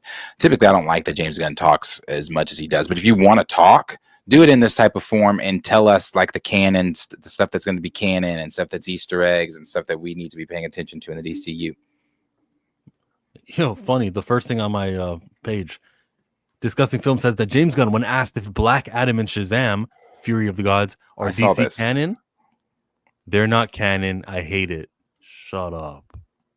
I saw this. What's the context? That's what I'm saying. I wonder, because they did the same thing with Kevin Feige in the Miles Morales quote, where they said Marvel told to stay away, and that's not actually what they were told. So I'm wondering, because after just sitting down with Josh when he sat down on the Happy Sad Confused podcast day before yesterday, he kind of threw a little shade, just a little bit, but he didn't really. So maybe there is bad blood. Hell, I don't know. When the Rock go. Well, I thought he said that. I thought he said he's lied, but I thought The Rock and him both said it was a peaceful conversation, a mutual meeting, and that The Rock could show back up as Black Adam in the DCEU, like multiversal stuff. But that's when they were talking about Crisis. From my understanding, James said he's not building to Crisis. James said he said in order to know what event they are building to, we have to watch Peacemaker season 2. And what a way to plug Peacemaker season 2, because I was nowhere at all watching that shit, and now I am. The Rock was sitting next to Kevin Hart, and Kevin asked that, and that's when he said, in sports there's the new GM who comes in, and that's what that was. That was what we were going through. That's why Black Adam isn't continuing. What he said is actually more true than James Gunn's is, because James Gunn was telling a timeline as if he was telling a weird timeline. Like, I know what happened. I saw Black Adam, the movie. I saw Henry Cavill say I'm back, and then I saw that you were hired for DC Studios, and you said you wanted to do a brand new DC Studios. That's how it played out. Don't pin something on The Rock. Pin it on David Zaslav, who told The Rock and told Henry Cavill we're going to continue, make the post-credit scene. Zaslav didn't know what he was doing, and nor should he. He's not a big, comic book guy, and I understand why he would do that. Yeah, go make Superman go, and then, oh, you know what? I'm going to hire an expert, and then just listening to the experts, James Gunn. I get it.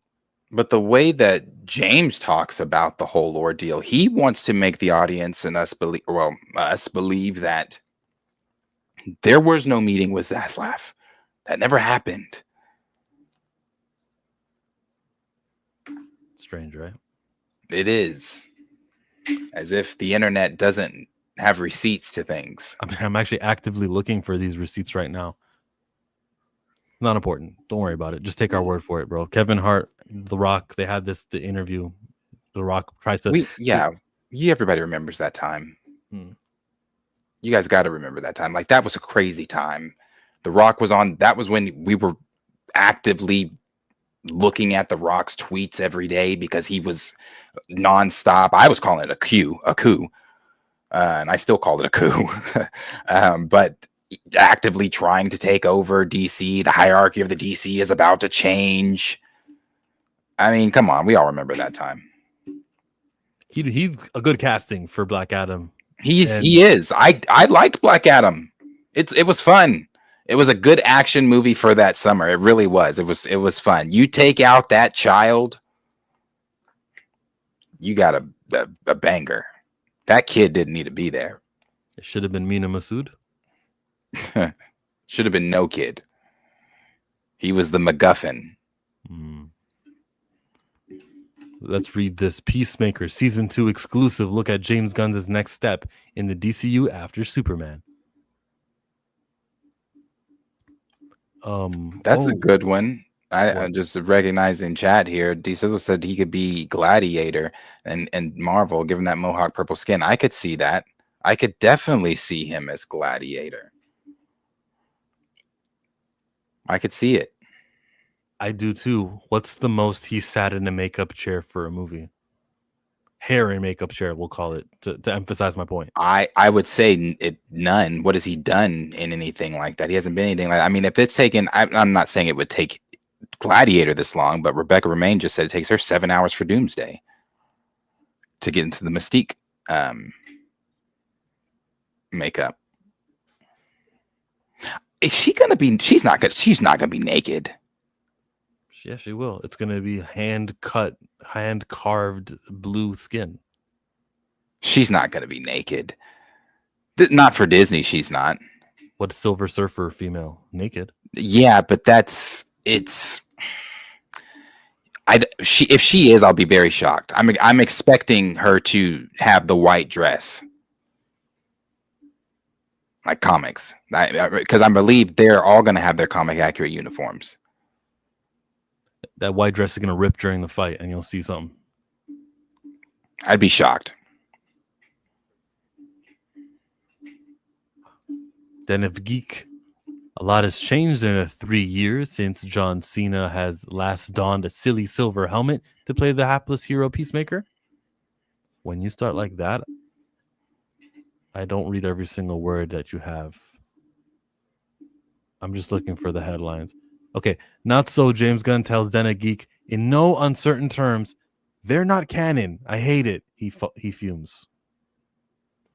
Such headaches are to be expected when recreating an entire cinematic universe. What's less expected, however, is the guy who Gunn's counting on to sort it out.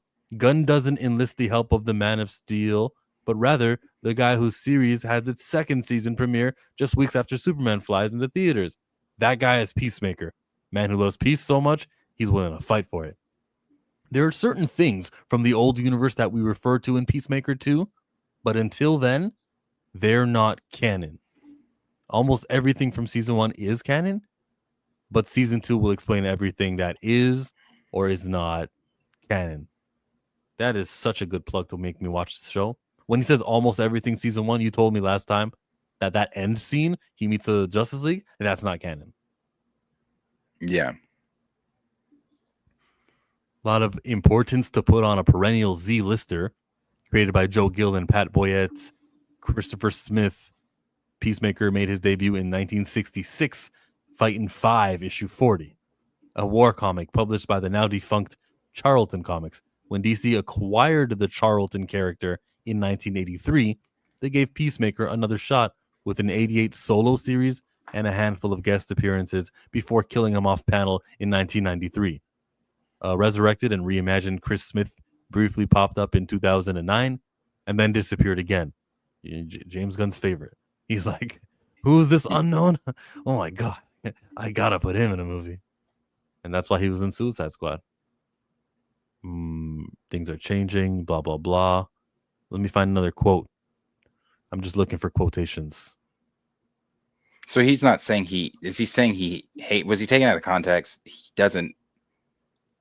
hates that it's not canon, or he hates those films? Because I can't imagine he's going to come out and say, "Oh, I hate those films." There are certain things. Oh wait, I got to read the question. Okay. Like any massive shift, the reboot of DC raises a lot of questions about what is and isn't canon.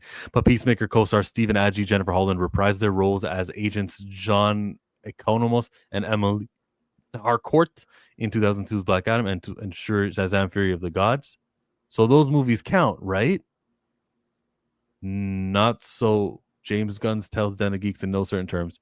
They're not canon. I hate it. Okay. Those movies count, right?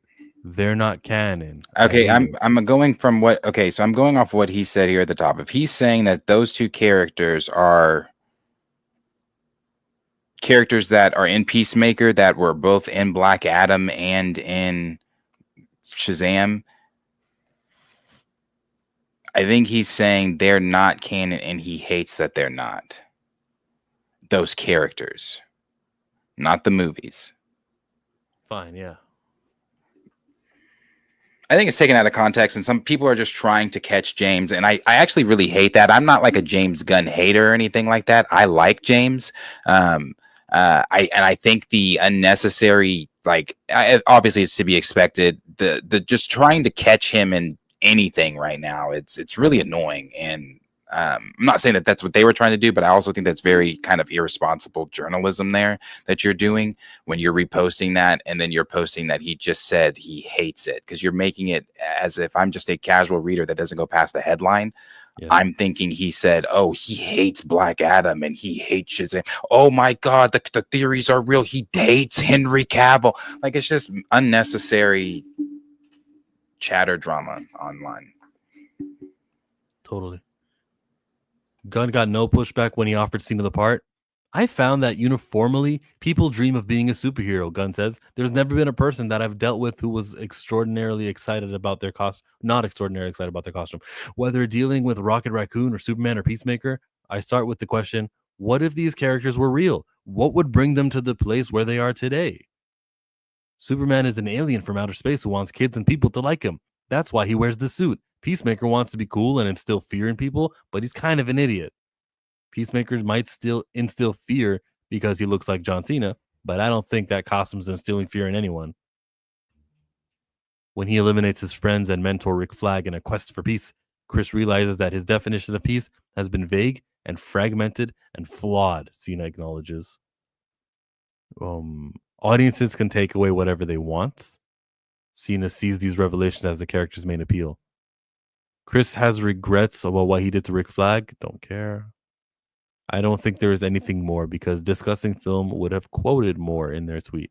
Yeah, they're just trying to catch James in this like whirlwind of BS drama.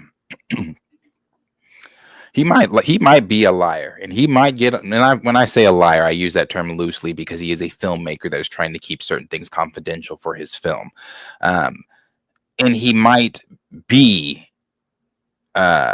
too wanting to be in the center spotlight for me personally, for my liking. But I like James Gunn. And I trust his hands with DC. I like how comic book he's talking about everything. I mean, when you're talking about Gorilla Grodd, I like that. Like, Josh from Den of Nerds posted on his Twitter today a comic panel, says that, I hope we get some of these comic booky things. And with James Gunn, I absolutely believe you do. Like, he's talking about Batmite and the imps and things that we might be seeing, some of the imps that might show up in Peacemaker. Like, I like that. Like, I'm not I'm not fond of him wanting to do like a Batmite movie like he wants to do, but Batmite showing up in like Peacemaker or something like that, like, that's world building. That's fine. I like that because it's very comic booky. So I like James. I think he's kind of got this whole thing kind of figured out and what he wants to do with it. People are going to hate. I saw, people saying, well, you do know the weekend Superman came out, which is true. I mean, numbers don't lie. Man of Steel grossed in numbers as well because it got so much more watch time. It did. It went up in percentage and watch time the same weekend of Superman. So yeah, you're gonna have people that but can we just enjoy it all? Can I not like Man of Steel and like James Gunn Superman? I do. I do. So like, I'm just having fun. All right, that's DC. Let's get into the First Family and Oh how my God. excited. Okay. I'll just tell you what happened without telling you. I saw a spoiler for Fantastic Four on my homepage on Twitter from a guy tweeting. Post credit scene. Yeah, the guy just said, Send it to me. Post credit You scene. know, I don't care. I want to make sure the rumors are correct. Okay, here. Very, very riveting streaming right now, but that was what I saw from 42 seconds ago. You know, I don't give a damn. Morning Report, Fantastic Four. Aha. Yeah, All right. So it does confirm it. Is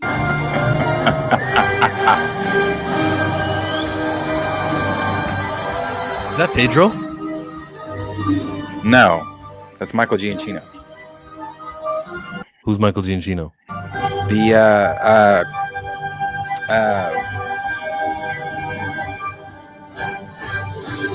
wrote the score for it. The composer. Yes, composer. Thank you. I think that shit is catchy. I really like the theme song. I've liked it ever since the very first trailer they've shown.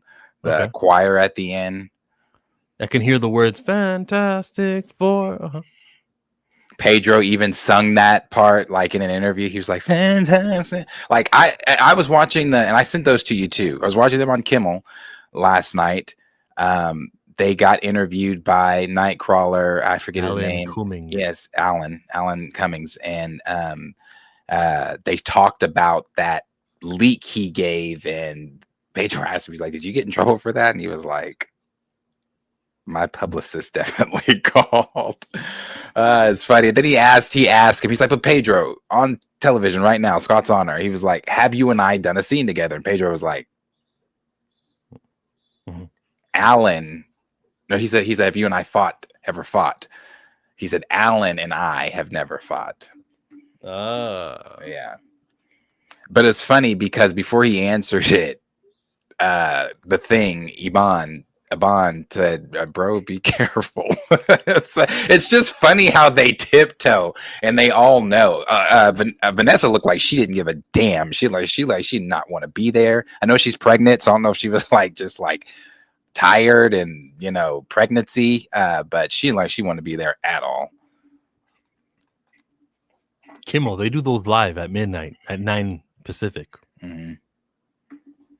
Yes, he's not here. Kimmel's not on. He's on vacation, so he's had guest co-host for the last 4 weeks. I've hated it, so I haven't been watching. I watched last night because of Fantastic Four. So what am I looking at? A drone? It is like a drone show. It's just more of the same advertisement that they are really trying. They're really boosting up the advertisement. And then the song, the Baxter Building, the car, the drones doing the Silver Surfer. Yeah. Female Silver Surfer. Nice.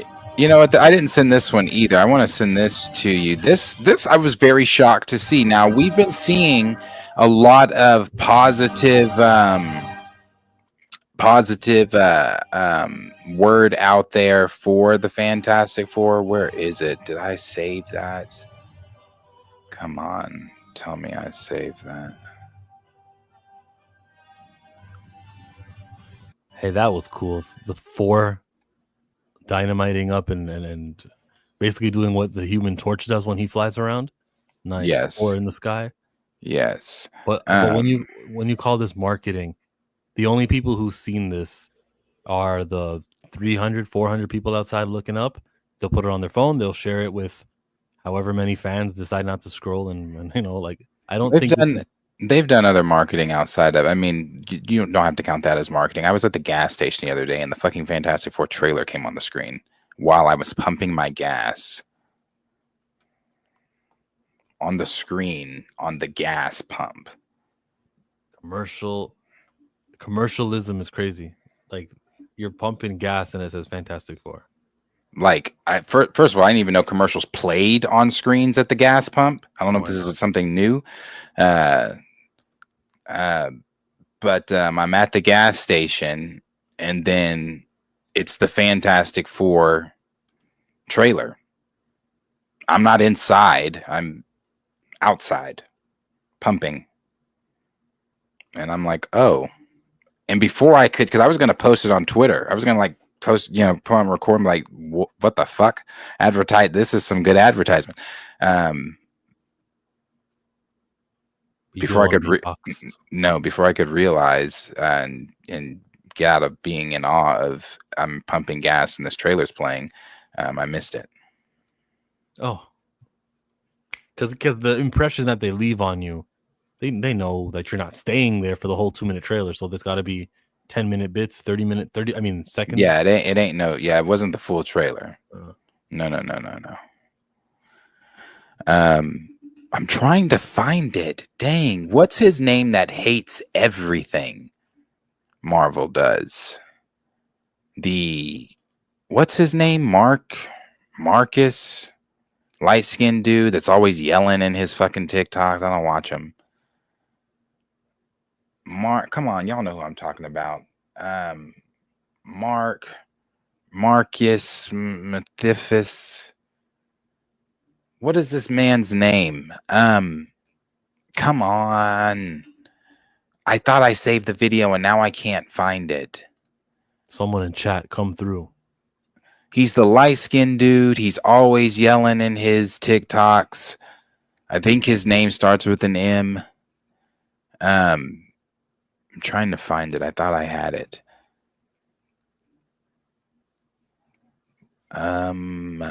He like I said, he doesn't like anything that Marvel does. I've never seen him give Marvel a good review. What is this man's name? Marcus. I'm pretty sure that's what it is. And it's not. Are you trying to say Armor? It's not that. But I'm pretty sure his name is Lawrence. I don't watch him either, but he pops up. He said he doesn't watch the scriptures. I don't watch them either, but he pops up. What is his name? I'm getting to it because it's in my somebody from my notifications or somebody I follow retweeted it. Yeah. Okay.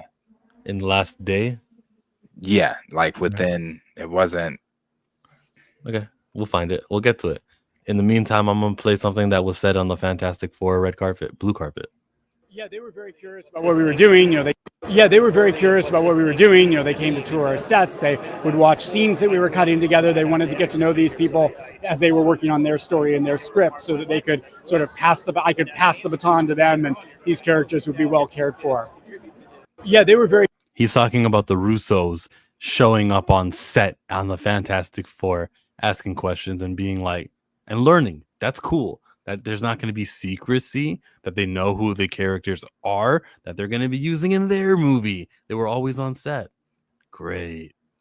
And they also had the original. Here he is. They also had the original Fantastic Four. I'm sending it to you. Original Fantastic Four cast that was not in the their movie that didn't get released. They were there. The 2002 cast was outside of Chris. I don't want to say the 2002 cast. Mr. Fantastic 2002 was there. I don't think Alba or Evans or I forget who played the act or the thing. I don't think he was there either. But they had those people there. Michael. Yeah, Michael Chiklis. Yeah, him. This dude though, I don't watch him like Lawrence. But I know every time I see him on my timeline from somebody either retweeting him or something or commenting or whatever, it is never good. It is always him screaming, "Oh, Marvel, fuck, just da da da," and likewise with other things he does. I think that's his stick. It is to be loud and hateful. But this was opposite. It's loud, but it ain't hateful. What in the hell was this? I just got out of watching the new Fantastic Four movie, and wow. First off, Darius, you think it's his shtick? I told you I don't watch him. I just know he irritates the shit out of me, and he's loud. need to apologize to Julia Gardner because her Silver Surfer was phenomenal. I was one of the people in the beginning who was like, we need Norn Rat, we need the male Silver Surfer, but I was just proven completely wrong. I think Marvel is seriously back with the Fantastic Four because this movie was just beautiful to look at. The characters, Pedro Pascal, someone that I hate as an actor, made me love him. Now, I told you, Reed Richards, Vanessa. I have this man typically, Thunderbolts, everything I've seen him do, like again, I'm not making say I watch him, but when he's retweeted, I don't watch his videos, but you can tell from the cover, just like his cover, the cover of this one, how it had the blue word, and he's always like, and I've seen what's his name, the Geeky Cast, Chad Ryan, who you just sent me the tweet that spoiled the post-credit scene for you. The Geeky Cast, that's Geeky Cast. Geeky Cast argues with him all the time, back and forth. They're always arguing on Twitter, and I follow Geeky. So when I see them arguing, and like he'll repost one of his videos and say, "You're a complete dumbass," you know, da da da da. That's where I see him from. And like I said, it's never been a good review. So this is even him talking quiet right here. This is like new. So obviously Fantastic Four struck his ass. Kirby was just phenomenal. Joseph Quinn, I questioned the casting for the Human Torch. I questioned it, and he just proved me wrong. And then Ebon, he is just great in anything, as the Thing, as in the Bear, whatever he's in, it turns to gold. This movie is about family, and you feel that with the Fantastic Four. You feel that between all of them. You know, some other movies, they say that they're a family, and you don't feel it. Not this one. You feel every single moment. The relationships feel so organic. The chemistry is all there. Marvel, you guys did a great job. Matt, good job for bringing these cast of actors together to play these great characters. Getting a live action Galactus is literally insane. Marvel, kudos to you for making this actually work. But one of the things I don't like about this movie is that the villains actually lack depth. They don't feel like they have any personality. They just feel like one-off villain. But even though the villains actually lack depth, at least the cast is there to fix that. And the action is some of the best action we've seen in the MCU in years. We haven't seen anything good action-wise since Guardians of the Galaxy Volume 3 at least. But now we have Fantastic Four. The visuals are amazing. The visuals for the past phases recently, they have been dog water. They have been terrible. And you all know they've been bad. But Fantastic Four, Matt, he actually saves that. Matt Shackman told a beautiful story about family, about building a team. And I loved it. This is what he said about the visuals there. Victoria Alonso is out. So for him to say, the past phases was a problem, Marvel is okay with you saying that stuff. what we needed in the MCU. That is why I'm saying it, that the MCU is actually back. And I cannot wait to see what's going to happen in Doomsday. And the post-credit scenes, bro, stay until the end. Fantastic Four, the first steps, easily gets a 10 out of 10 for me. Nice. How did he get to see the movie so early, though? Doesn't that mean that he's shill media, or he had access? Probably. Access media doesn't necessarily mean shill media. Yeah. I was just shocked to see that one. Like I said, the stuff has been good that's been said about it. What in the hell? Sorry. I'm excited. I'm excited for it still. And then that 5-minute clip they posted. I haven't seen it. Have you? Oh, I saw it yesterday. Okay. Before you sent it to me. Yeah, I know. You wouldn't have watched it because I sent it to you. I said we should react. I know you wouldn't have watched it. Yeah. I said that. Yeah. But hey, I don't mind watching it. It's some more. good. No, I loved it. It's great. I watched it more than once. Who gave him a pass? LOL. That usually changes them up. They trying to keep access. Yes, it does. Mm-hmm. Birdman be going off on dude.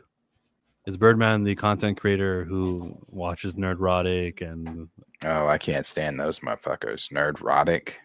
I saw a video of him come on my Instagram page, and the things they were saying about Ironheart, feel how you want to feel about Ironheart, but the racist things and I know that's what they do. I don't watch them. I've heard through the tea leaves and grapevine about who they are, but seeing that video and listening to that whole KKK clan rally that they had going on there of them just trying to their best to shit on Dominic Thorne, like all of them talking about Black Girl Magic, Black Girl, like that shit, like you know how infuriating that is. And it's not you again, feel how you want to feel about Ironheart, but that was infuriating to watch as a Black person, as someone from the community, when you are taking words that we use like Black Girl Magic, you're talking about making fun of Black Girl Magic, and then making fun of some of the other, I forget everything else they were saying in there. It was that it wasn't like people like, oh, go, I was reading the comments, people were saying, tell me who, I want to know all their accounts so I can report them. That was more infuriating, to the point like, if I was to ever if I got big enough, and you think what you want to think about me, I really don't care. If I was to ever get big enough as a YouTuber and we were in the same space, that's like I'd hit you. That's not like, oh, I'm gonna go report your YouTube channel. I'm gonna beat your ass because your mouth is writing checks that your hands cannot cash. Like, you sitting over there, you again in this clan rally, sitting here talking about it was just crazy. So no, I can't stand those guys. So if Birdman is intertwined with Nerdrotic, I have no fucking clue who that is. I thought you was talking about Birdman and Lil Wayne. Birdman's not intertwined with them, but he watches their videos and pauses, and then he'll explain why what they said was wrong. And the whole community, that whole clan community that you're talking about, all 10 of them on that panel have been targeted by Birdman. So it's more like that he agrees with you. Oh, okay. Yeah, Cornelius, and don't let what you've seen, what you said, you've been following me 3-4 years on YouTube. I have a life outside of YouTube.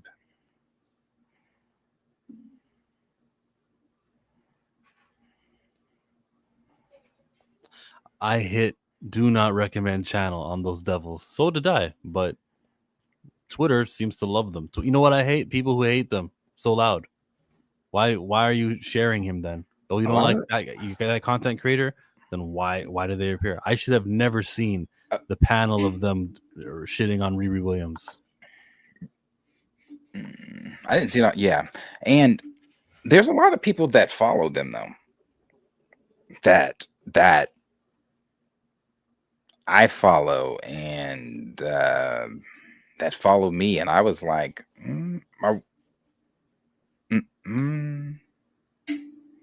I distanced myself from a lot of people during 2020 on personal social medias, especially those all lives matter motherfuckers. They, yeah. So anyway, all that stuff. So it was same vibes, distancing, because if you're following them, that means that you think and support the way they think. Thankfully, I don't know who these people are, and they don't show up on my algo because you don't watch them.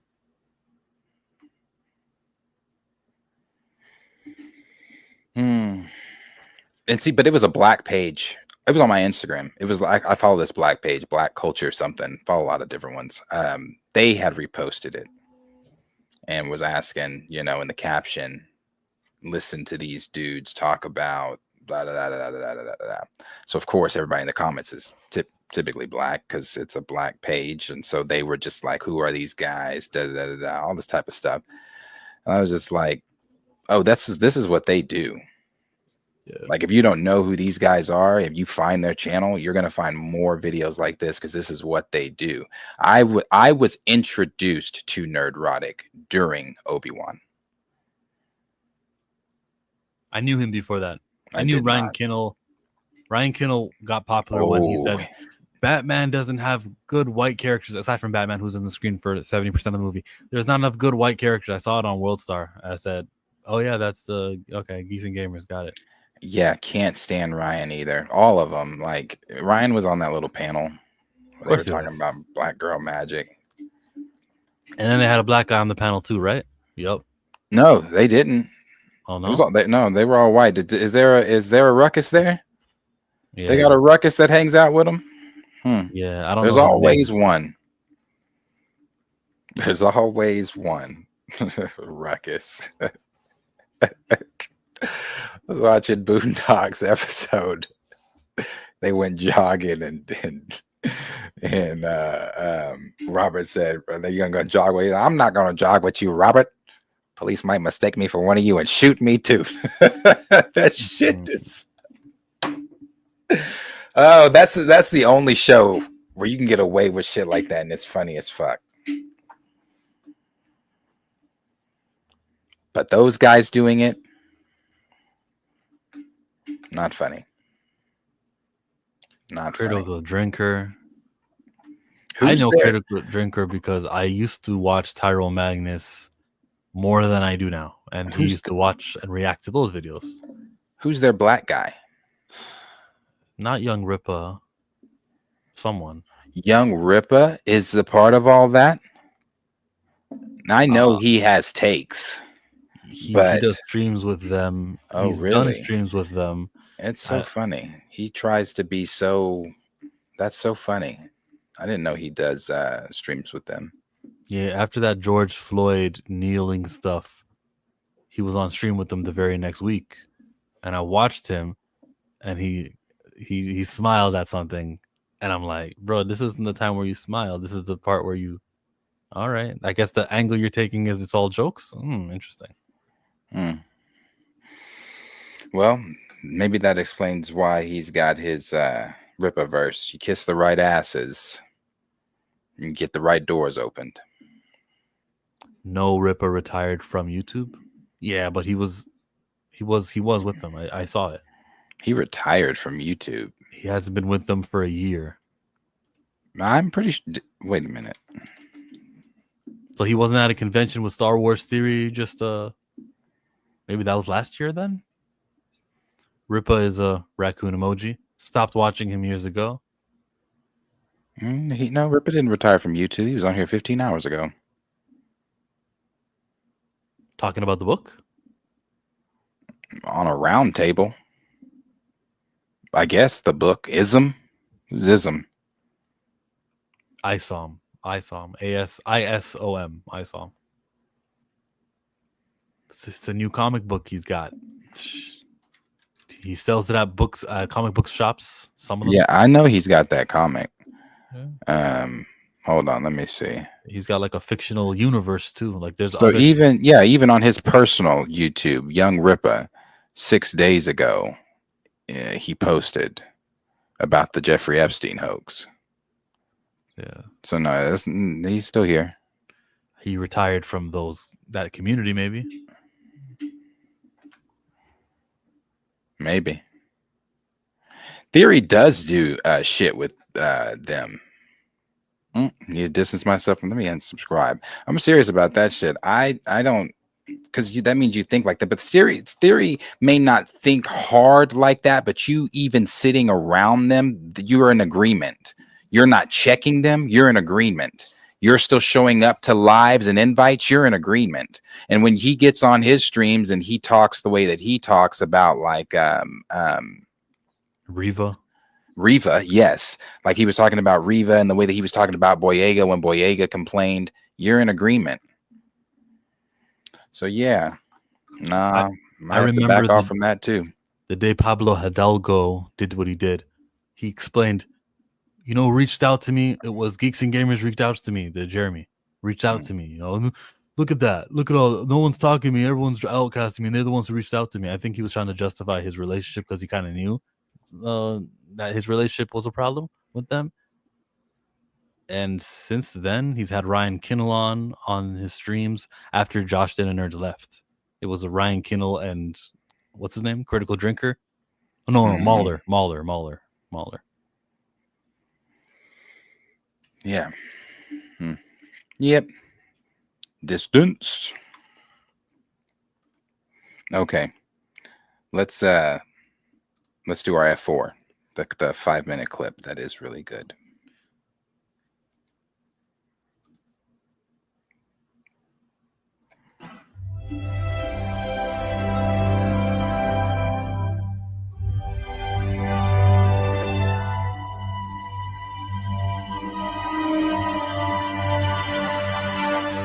Ladies and gentlemen, we welcome you to a Don't lie on Fatal J like that.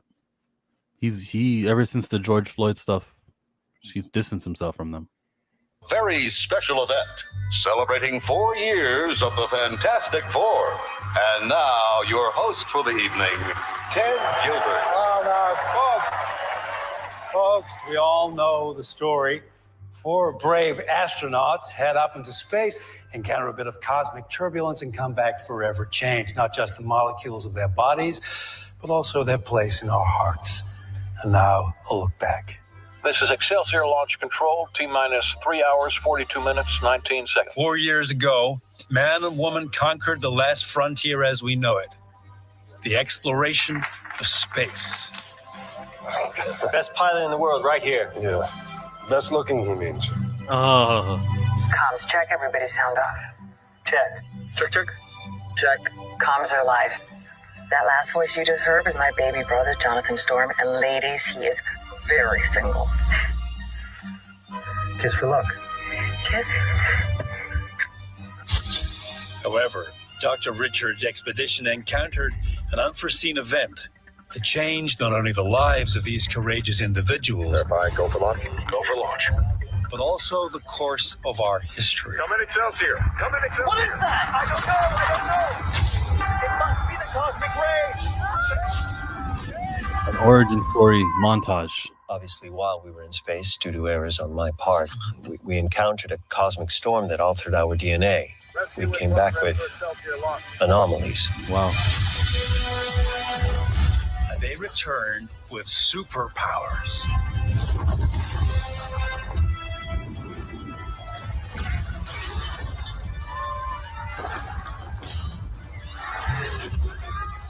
They became our protectors.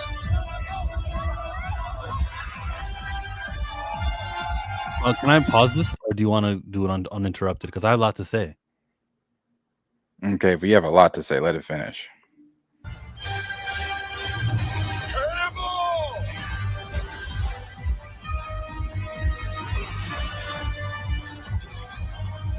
It's clobbering time. They added that in post.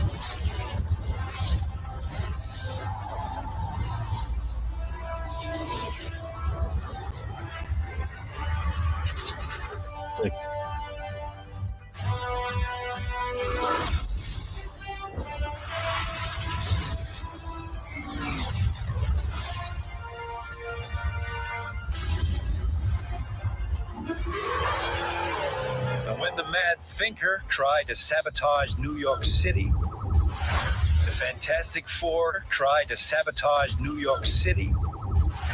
The Fantastic Four. Have a great day.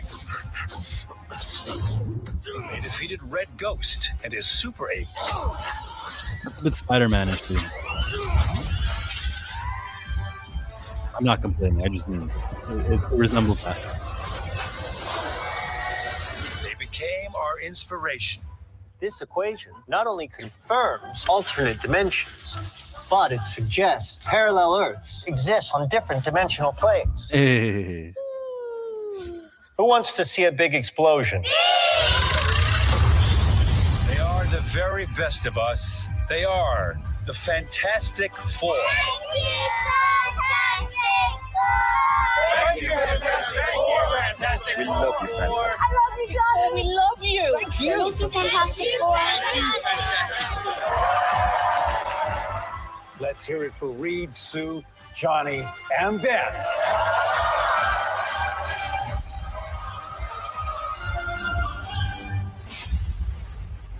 I herald his beginning. This might not be the beginning of the movie. I herald No. your end.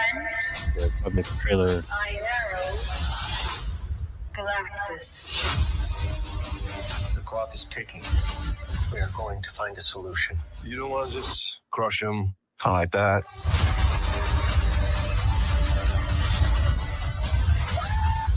Line him up, Johnny! What time is it, Ben? No. What time is it, Ben? No, Johnny. Say it! I don't wanna! Say it! I said this before, and I'm just saying this because I know you have a lot to say, and I'll just go off of whatever you're saying.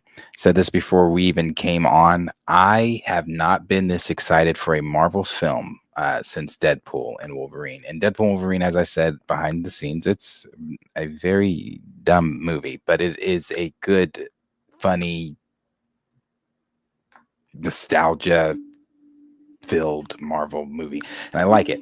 So I'm excited. I can't wait to sit down and watch this. That first 5 minutes that they dropped was great. I'm ready. Yeah, about the first 3 minutes, I think, were actual movie plot. Then they just started showing us clips and trailers and stuff. Very useful, smart to share. I enjoyed watching it, and it looks okay. Damn, tough critic. I thought it was great. I thought it was worth sharing. Very good on them, and maybe if they do another movie introducing characters, they got something like that also, just this montage speeding through their beginnings, because this was easy to make and cheap. So some of the this was kind of funny to hear him say, "Yeah, I'm the best at looking," knowing that he becomes the Thing. But Right. they jumped right past the transformation. 1 second, they're on the ship, they're ready to go, and we don't see the cosmic rays, we just hear about them. And when you see the Thing punch open this ship, that's so cheap to animate. We're not worried about the CGI being quick. Sophisticated. It's quick. It's cheap because look how far away he is from the camera. Plus, it's grainy and standard resolution. So For they the were 60s. Yeah, the thing with the VFX, it's the time that the artists are spending trying to make it look good. That's what you're paying for. How much time they take. This was so simple. One little quick filter. A lot of these are just filters. When we look at this, he's far away from the camera, so animating that, we don't got to have every pixel in the right place. And then when he's landing, he's close to the camera. And it's not, you don't need the VFX and stuff. When Vanessa Kirby, when Sue Storm does this, think about how easy it is to animate that thing dropping, which is not even in focus, and just drawing a freaking Instagram filter circle around it. They became our protector. We jump over to her. This is not hard to make and draw on a freaking like a college student can do this type of animating. And this isn't hard. It's all fuzzy, right? How hard is it to make something fuzzy? Remember when they said we were talking to the creator? Kevin Feige said yesterday, the creator. He was the director of the creator, and when we listened to him, Garth Edwards. Now this may be getting the water dripping off the thing. That probably looked, that was difficult to do. Now I said this moment here, where he's the cartoon where he says it's clobbering time. It's clobbering time. It's clobbering time! That's reshoots. They just got some two random kids to be watching a TV where he says that. Everything related to "It's clobbering time" is not something originally in the movie. They heard the complaints and they're like, "Oh, okay, fine. Let's add it." How do you know that? Because every part of clobbering time in the trailers and in the advertising was done outside of the body of the movie. But how do you know that? How do I know it was done outside the body of the movie? You don't see characters who are leads saying it. You'll see that one dude in the hat, "Hey Ben, you gotta say the words, it's clobbering time," and he's not interacting, on the same frame. He's not there. It was a reshoot. Same with this was done outside. He didn't need to be there. How do I know that? It's easy to see just how uninvolved the "it's clobbering time" moments are from the rest of the movie. I don't. I didn't. Even your explanation didn't give me that. But I'll go to a moment then. I'll go to a moment where he says the clobbering time. This one here. He doesn't say it's clobbering time here. Yeah, but I mean the conversation in total. This was reshot. This wasn't something that was inside the movie. I think maybe him falling down was part of the movie, and they might be talking about something else, like you get the kids, I'll go and race off, and I'll do that. Maybe that could Sure, be what this conversation is. this is pure speculation on your end. You have Yeah. no clue what Matt Shackman and Marvel Studios shot for this film. Yeah, I have no clue what the original intended words were, but I have reason to believe, and I know how easy it is to make the words coming out of this guy's mouth and this guy's mouth change during this scene, because all you got to do is move a couple pixels. He doesn't even have a full mouth. He could say anything. Well, let's just watch the mouth. Time is it, Ben? No. What time is it, Ben? No, Johnny. Say it! I don't wanna! Say it! And we don't see him say it, but we can imagine that he says it. I think they just animated Likely. this scene. His mouth is so far away from the camera. Say it. Like he When could say you said you had a lot to say, I thought you were talking about you had a lot to say in terms of what? How good it is? It's good. Yeah, but now we're going into a deep dive into your conspiracy theories on Marvel not putting in Ben Grimm's tagline. Hold on. Sorry. It was reported from early screening. I'll get to that report in just a moment. Hold on. Okay. And I'm getting into my theory because you challenged me to find more examples. I'll keep talking about the good stuff though. After this scene where their kids are watching, sucking the fire out, cheaply edited. It doesn't have to be pristine and perfect. Look how far away everything happens from this camera shot. And again, it's standard definition. It's grainy, so it doesn't got to look perfect. But we get to see something super happen on our screens for $1.99. This was very easy to shoot. So I'm just like, I'm marveling at the filmmaking of it all. This was great. Seeing him do the head thing, that's getting the character across of who Johnny Storm is. And he does the 4 after that because he's got some excess fire that he needs to let go. That's so cool. Now, why doesn't the fire drop though? Why does it stay in the sky? That's just comic booky stuff. Okay. Now, on that report, now I don't know anything for sure. Obviously, no one does. One of the things that came out about that report was that was something that Marvel might have put out in there to gauge the audience, as far as like not to see, oh, should we put this in here? From my understanding, from what is out there, it was always in there. They just put it out there to start conversation, to get people talking about the Fantastic Four. Why is your theory more valid than my theory? Oh, I'm not saying it is. I think your theory is quite crazy, because you were kind of talking about because your theory kind of goes into having to know what Matt Shackman and team filmed, wrote, cut, didn't cut.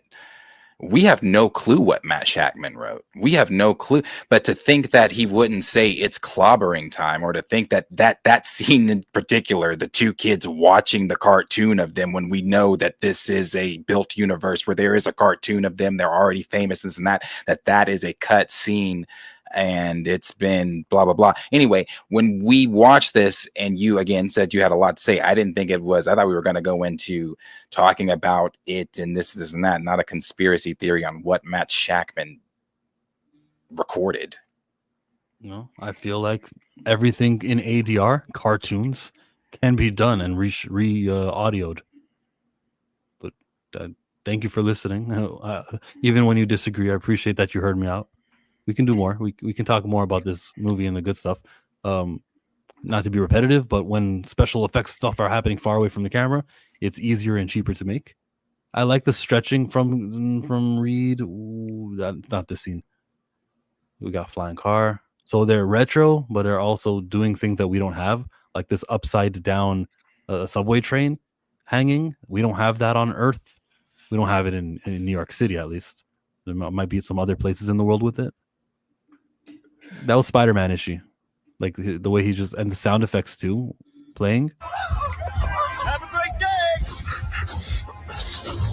That might be a mistake. The sound effects need to be like, or I don't know. I'm something different. Yeah, I have no idea where you're going with this review, because what are you talking about? What are you talking? So what is it with Spider-Man in this scene? I think I hear thwipping. Let me listen again. Great day. That does sound like the Spider-Man noise. What else is that noise? I don't know. I'm watching Reed's arm stretch, and I don't know. I don't know. It's nice to be distinct from some of your other heroes, just with sounds even. I also complain about people with the digital helmets, the nanotech helmets. It feels like Thor even had one in Love and Thunder. They do it too much, make them different. That's his elastic sound. Oh, my bad. That's the elastic. Elastic sound sounds like the flip sound. Make it different.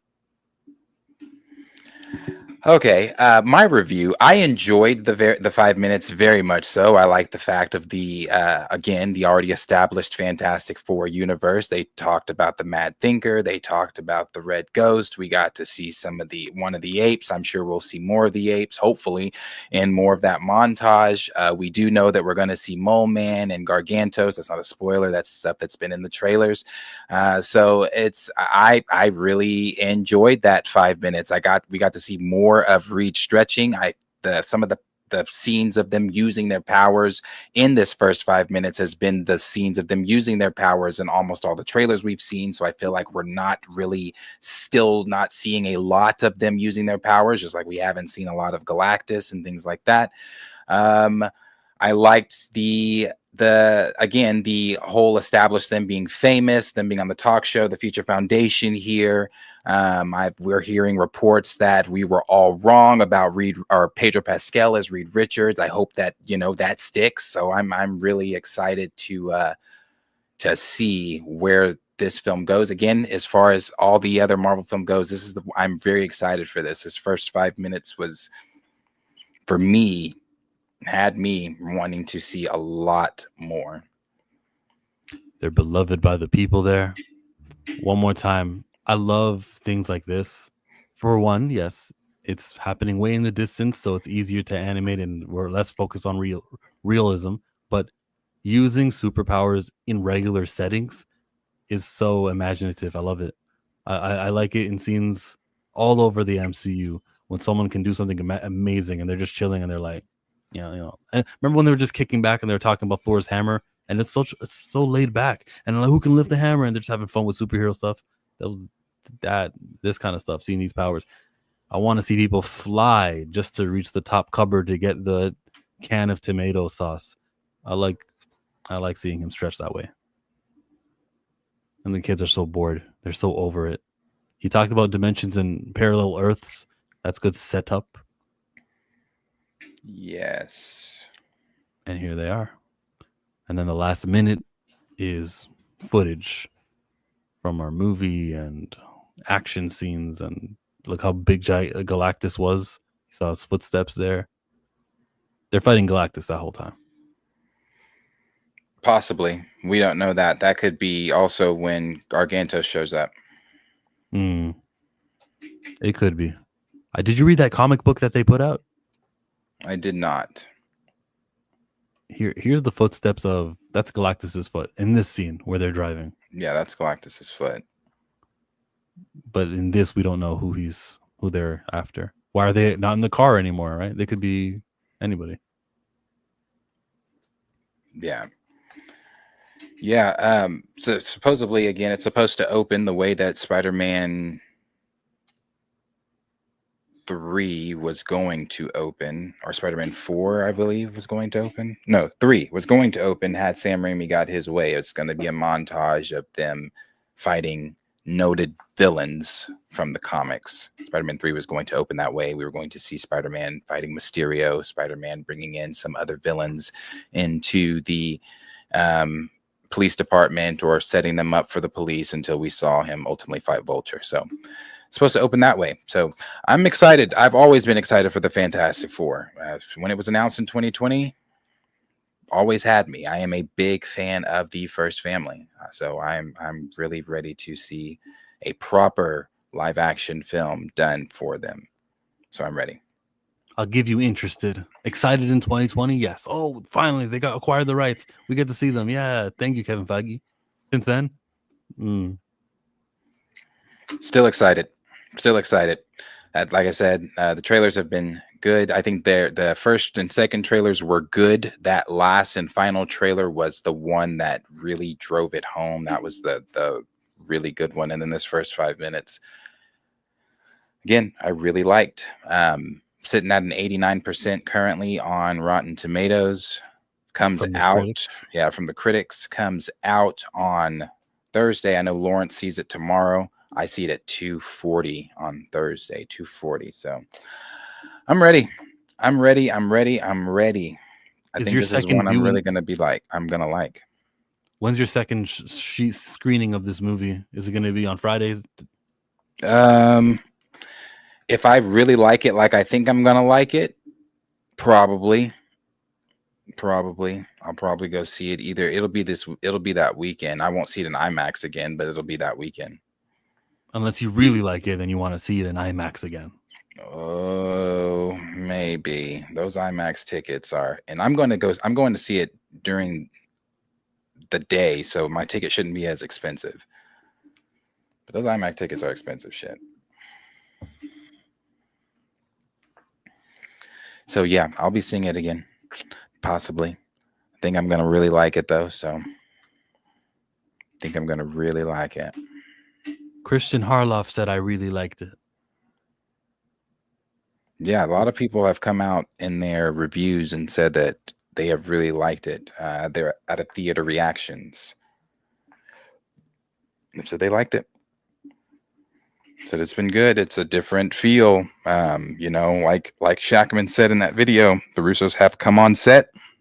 Yes. They helped him. I wanted to see the feel of things, and they are the ones that with him, I'm sure with him, did the post-credit scene. So yes. Stay to the end. Stay to the end. Hey, James Gunn, take notes. You see that? People are interested in the post-credit scenes, and we're actually bringing it up for a second time. It's cool to know that something in the end is going to be significant. So always have post-credit scenes. Why am I saying James Gunn take notes? Marvel take notes too. Yes. You've been doing some non-essential post-credit scenes. And yeah, what Cornelia said there at the bottom, talked about that yesterday. That is something I love. It is practical. They built a miniature New York for him to stomp around on. Some of the scenes obviously are computerized, but the like he's stomping like that. That's fun. Ralph Emerson got to dress up as Galactus and stomp around on a miniature New York. That's fun. So I love the fact that it's practical. Also, oh dang, I forgot. I've lost my. When you have practical. Oh yeah. Sorry. Go ahead. On the practical set. Before you forget, I'll remember. That too. One of the things on that, when we were talking about the post-credit stuff, the scoopers once again knocked out of the park. Oh. We've known that scoopers, if you listen to me, you've known that. We've known this for months. We've known this for months. And I actually want to say too, I said, I don't know, and I'm not going to talk about it because I know there are people in here that don't want it talked about. So I'm not going to say what it is, but I want to say, I said, I don't know if that's going to move the needle. And I still don't know if that's going to move the needle. I said, I speaking for myself, I said it for me at that time. I was like, it's not moving the needle for me. I tell you what, as I'm now sitting a day and a half away from viewing the film, it's moved the damn needle. I'm excited. I want to see that. So yeah. as we have conversations about Superman, will it even reach 700 million? This is not looking good. Thunderbolts didn't do great. It just made 10 or 20 million over Sinners, which is crazy. I want to know that they can create these movies with the effects on a reasonable budget and that we won't stop getting them. If they want to do somebody giant, miniatures. That sounds great to me. So I can continue getting my superhero stuff. And it doesn't necessarily need to hit $900 million each and every time. They're not aiming for something expensive like that because of, a huge return on profits. Fine, good. I cheer for that. That's why I'm thinking so much about the dollars spent.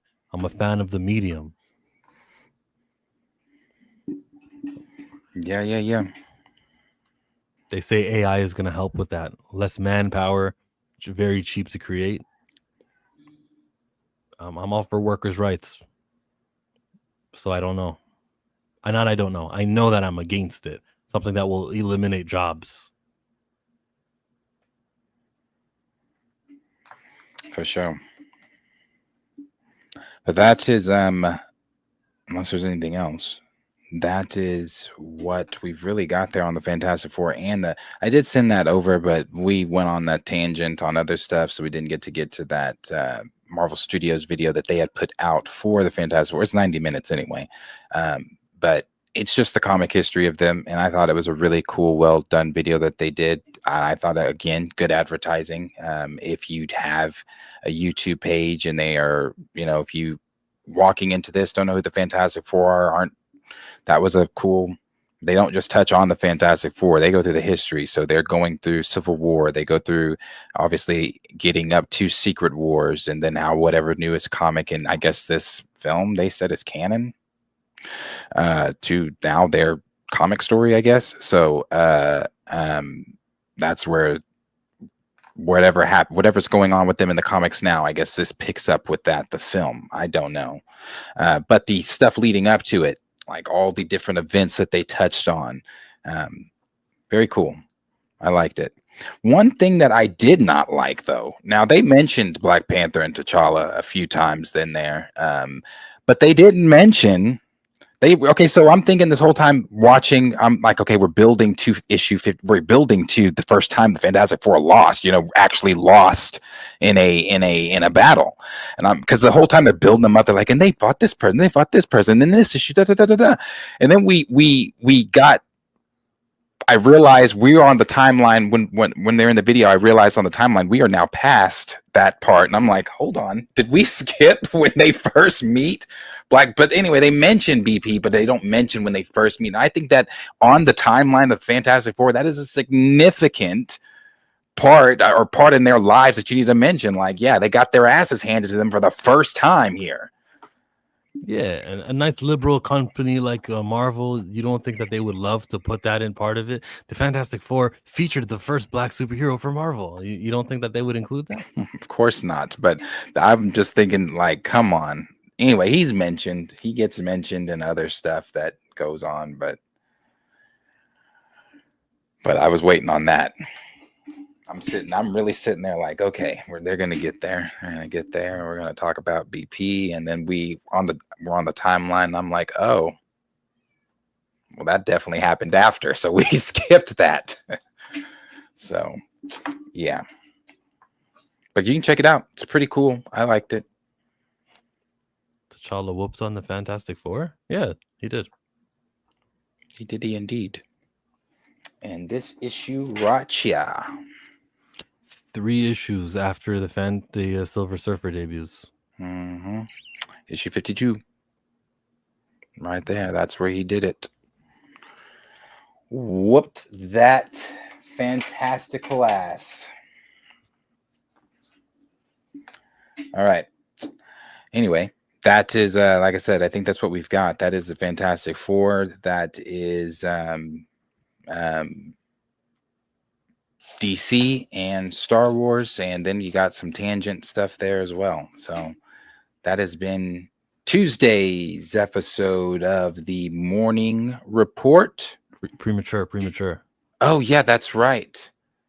Say my name, you know who I am. I'm too hot. See, Chill pays attention. I don't. Michael Nemo says, Thank I you, used to be Michael. subscribed to Nerd Roddick and Midnight's Edge. I think he's the German one. And Geeks and Gamers and Drunk 3PO 5 years ago and left because they said gross shit. Now I'm just here. Thank you Michael, for being here. Yeah, we appreciate you being here. Thank you for that. We appreciate you always being engaged as well. Did you have this or that? Be there? Was it yeah? Oh, what sorry. made you want to be there? Was it like Fatal J, where you guys all Snyderverse and it was just like whatever? I didn't like Star Wars Episode 8 either. They're talking about it. Sure. Like what got you there? Now you just told me what got you out of there 5 years ago. So 2020, you had enough. That was about the time dude did the George Floyd video. But like, what made you go, to them? What attracted you? It's because we didn't start our channels yet. That's why. They got in there early. You wanted to do this or that? Yeah, you had one? Yes, I do. We're going to go to the barbershop. The choice is yours. You can get with this or you can get with that. You can get with this or you can get with that. Ice Cube, he plays Calvin, and then Cedric plays Eddie. You're going to that barbershop. Chat, we're going to ask you first, chat. You go to that barbershop. Both chairs just opened up, and you're sitting down, and you're like, ooh, I get a choice. It's not, I can go to him. I can go to that. I can do it this, or I can do it that. Which barber do you want cutting your hair? Is it Calvin? Is it the guy who runs and opens the shop? Or is it the experience? Is it the tenured? I know who's going to be a quicker haircut. I know Calvin's going to take care of me quickly. But Eddie, take his sweet time. Maybe that's what I want also. Yeah, I'm not in no rush. The wedding is tomorrow. Maybe I need to get that haircut with the precision. Who you getting your haircut by, everybody? Let's go. We got... For me... Hold up. You don't get to be first, Darius. They're not about to come in that fast. I take my sweet time too. I guess that's a vote for Eddie. Andre just laughs. Jedi Mike with the fire. Old school barber gonna... Jedi Mike, tell us what you thought about Fantastic Four, because I saw you post that you watched it. Old school barber gonna get you together. So people are going with the old guy. All right. Now go. Who you got? Well, I'm going to go with Calvin. Based on my history of the barbershop films, Eddie ain't cut nobody's head. Even when Calvin's daddy let him in back in the day, Eddie wasn't no barber. Eddie was seeking asylum from the riots. Or not from the riots, from the police. He was there during the riots. It was right. Was it the riots? Okay. Cocktail. He's gonna throw it into the store. He was like, wait. Yeah, but I don't think that's why he was there. He wasn't there originally for that. That came on. That was later on in a different flashback. He was there for the riots after had already been there, friends with Calvin's daddy, Calvin Sr. So I think, again, he was there for asylum, and then he just gave Eddie a chair because Eddie, again, helped save the shop from getting bombed during the riots, all that kind of stuff. Eddie had a permanent chair in there, but Eddie never cut nobody's head. Eddie wouldn't touch me with a pole. So Calvin all day. Calvin's cutting my head. Yeah, it looks like the Calvins have it. I'm gonna go with the Calvin haircut as well. I don't think I want to. He's joking. Oh, Calvin may be occupied. Something's gonna happen at the shop to take his attention away, so it'll take way longer. That haircut's gonna stay on my head for a long time. Someone whose fingers don't shake or whatever, Parkinson's or whatever Eddie's about to catch, because it's been a while since that movie. Let's go, Calvin. Yeah. My performance. See, he doesn't pay rent. Eddie doesn't pay rent. Like, he just has that spot for free. Calvin, if he doesn't do a good job, you're not going to come back. If not enough people come back, I lose the shop. It was hard enough when I was fighting the neighbors. What was it? Supercuts? It was hard enough. Yeah. Nappy cuts. Yeah, nappy cuts. Oh, boy. Could be better for taking that time, or could be stuck so far in the past that the trim I get is absolutely not what I asked for. I've had experience of both and can remember the film. Can't remember. I hear some noise in your background. What's going on? And that's T'Challa. Yeah. We're gonna end it with one super chat.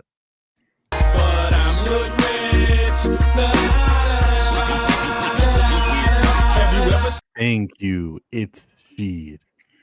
Old school will keep your ass there all day long. I went with Calvin. You know, I haven't seen Barbershop 3. That's the one with Nicki Minaj, isn't it? Oh, you haven't seen it? I have not seen Barbershop 3. And the reason I haven't seen Barbershop 3, I think it's just because it's like, one, I heard it wasn't good. Is it good? Have you seen it? No. You haven't seen it either? No, I haven't seen it. Did it go to movies? Or was it directly to DVD? No, it went to theaters, I thought. I'm pretty sure it went to theaters. How well did it do? Oh, we're not leaving yet. Barbershop, The Next Cut, 2016. It grossed $55 million worldwide. What'd the first Barbershop do? That's considered a classic, is it not? Back in 2002, that was $77 million. We got 20 million more. On a budget of 12. On a budget of 12 million. So, of course, they made the sequel. The sequel was on a budget of 30 million, but still they got back 65. Not bad. Which do you prefer, Barbershop or Barbershop 2? I don't remember the difference between the first and the second. What? Barbershop. Barbershop for sure. The first one, I think it's considered a classic. However, I did want to put out to the chat, people watching. I put it on Twitter, but I guess fuck me.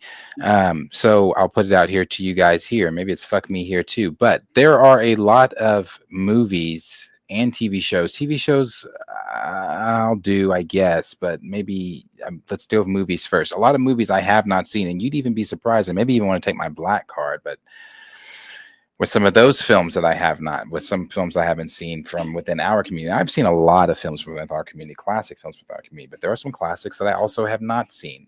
There are a lot of, like, I'll give you some of what I consider to be white classics, since like Cinema Pals are currently still watching all the black classic films. Like they just watched Harlem Nights, posted a reaction to it. I can't wait to watch their reaction to Harlem Nights. Harlem Nights is one of my favorite movies, so that shit's gonna be funny.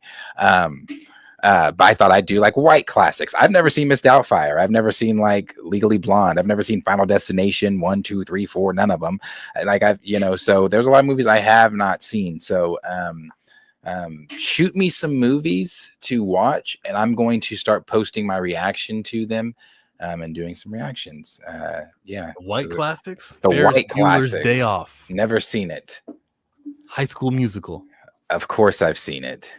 It's my error. Oh, okay. It's got to be Jumanji. Yes. Shoot White some more. classics. Shoot some more. What's chat saying? I don't know if Death by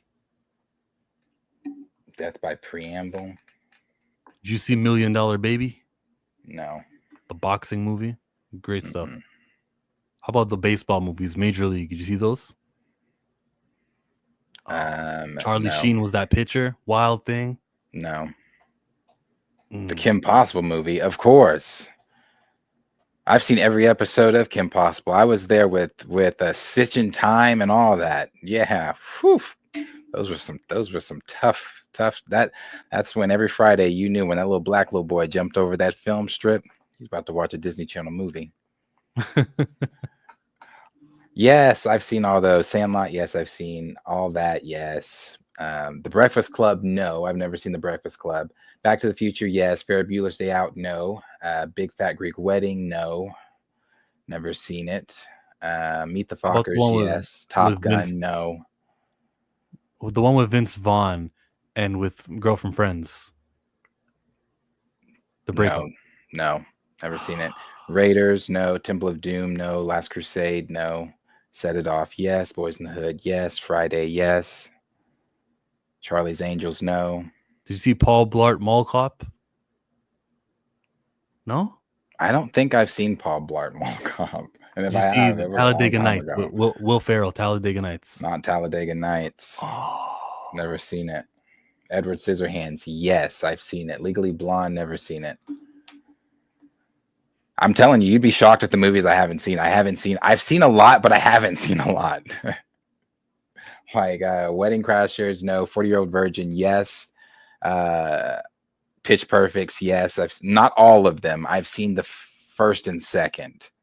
Okay. Boogie Nights, no. Jaws, no. Really? West Side Story, no.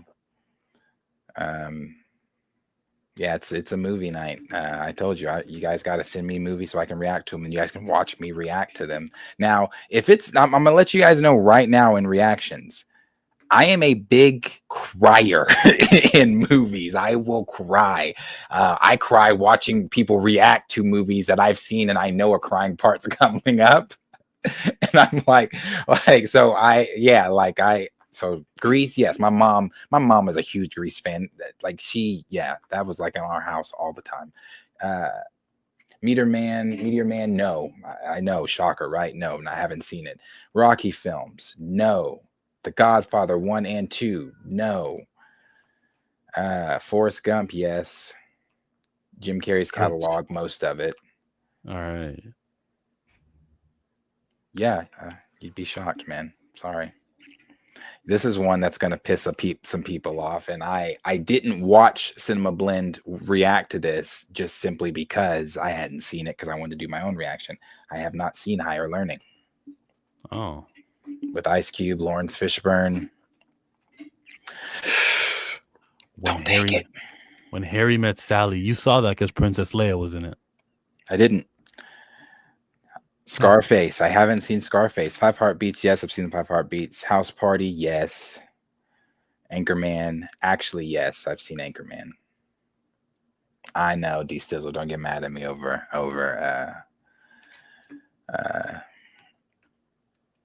that one. Princess Diaries. Ocean's 11. No.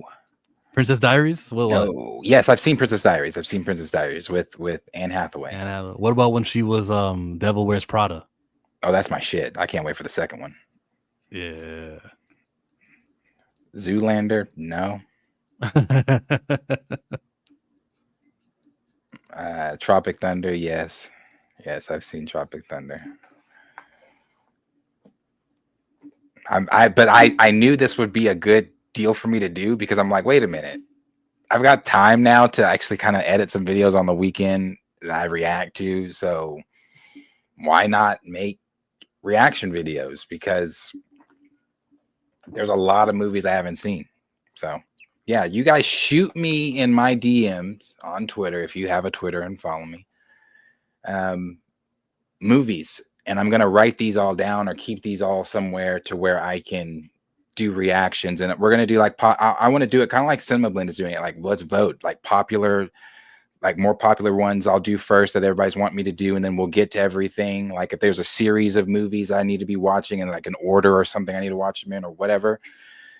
I've never seen The Lord of the Rings. I guess I'd be willing to sit down and watch them for the reaction. I haven't seen them either. And I think I'd have to do the same one day for a reaction. Then we should do that together. We could do that together from where you are. Would we pause? Never mind. This all started because of haircut movies. And I'm like, Good Hair. That was a movie. Don't Mess with the Zohan. I don't think that was a haircut movie. Blow Dry. Have you seen that? Blow Dry? No. What the? American Mullet. Never seen that one. I'm surprised most of these are black though. Like, Nora's Hair Salon, yeah. That Nora's Hair Salon was more like a straight to DVD thing though. Oh, Nora's Hair Salon 2, A Cut Above. I haven't seen that one. Oh, she even had a 3. Nora's Hair Salon 3. Okay, well, 1 was enough. 1 wasn't that good to warrant 2. I didn't hear about this franchise. I have something to watch. Nora's Hair Salon, the first one, it's good. Always forget her name, Jennifer Lewis. Jennifer Lewis is Nora in the first one. I don't know anything about the second or third. But you know Jennifer Lewis. Yeah, I know her. No, what's she been in? Everything. She distinctive voice. Pull up her picture. Oh, that woman. Yeah, yes. I know her. Yeah. I think she was one of Will's aunts. I think that's her biggest roles for me. Yes, and Fresh Prince, when Will does the dance. That's another one Cinema Blend is watching, and I'm loving. They just uploaded, I think, three new reactions of them because they do 3 episodes each reaction, and I love watching them watch the Fresh Prince. That is in my top 5. It's probably top 2 all-time favorite sitcoms. Yeah, So watching them watch it because they've never seen it. Michael Booth has never seen any of them. I love reaction videos, so it's fun watching them watch those. Word. I watch them when I work out. It's fun. From Fresh Prince to Cosby Show. Baby, tonight's like fuego. We about to spend a dinero.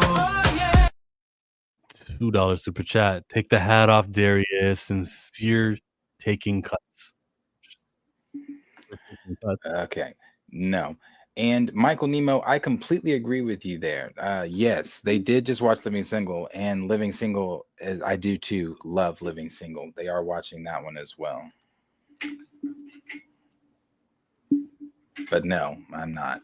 We'll get him. We'll place a bet. A bet so big, I gotta put my hair on the line. But he's taking that hat off. After I win this first bet with the Fantastic Four making more money than Superman does, all right. You know what? The international audience does have me worried, but we'll see. We'll see. Well, as I said, I've cleared space for that figure already, and I will have it soon. This is another morning report, name to be changed because I like the woke mornings. Woke up. We gotta have woke in the name. Look out for that.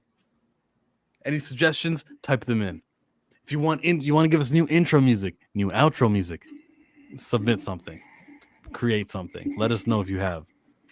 Copyright free, of course. Yes. We're gonna get flagged for something. Yesterday I got flagged because I played Sierra Level Up. I did not. I didn't get flagged. I just got flagged for the intro, but I took care of that.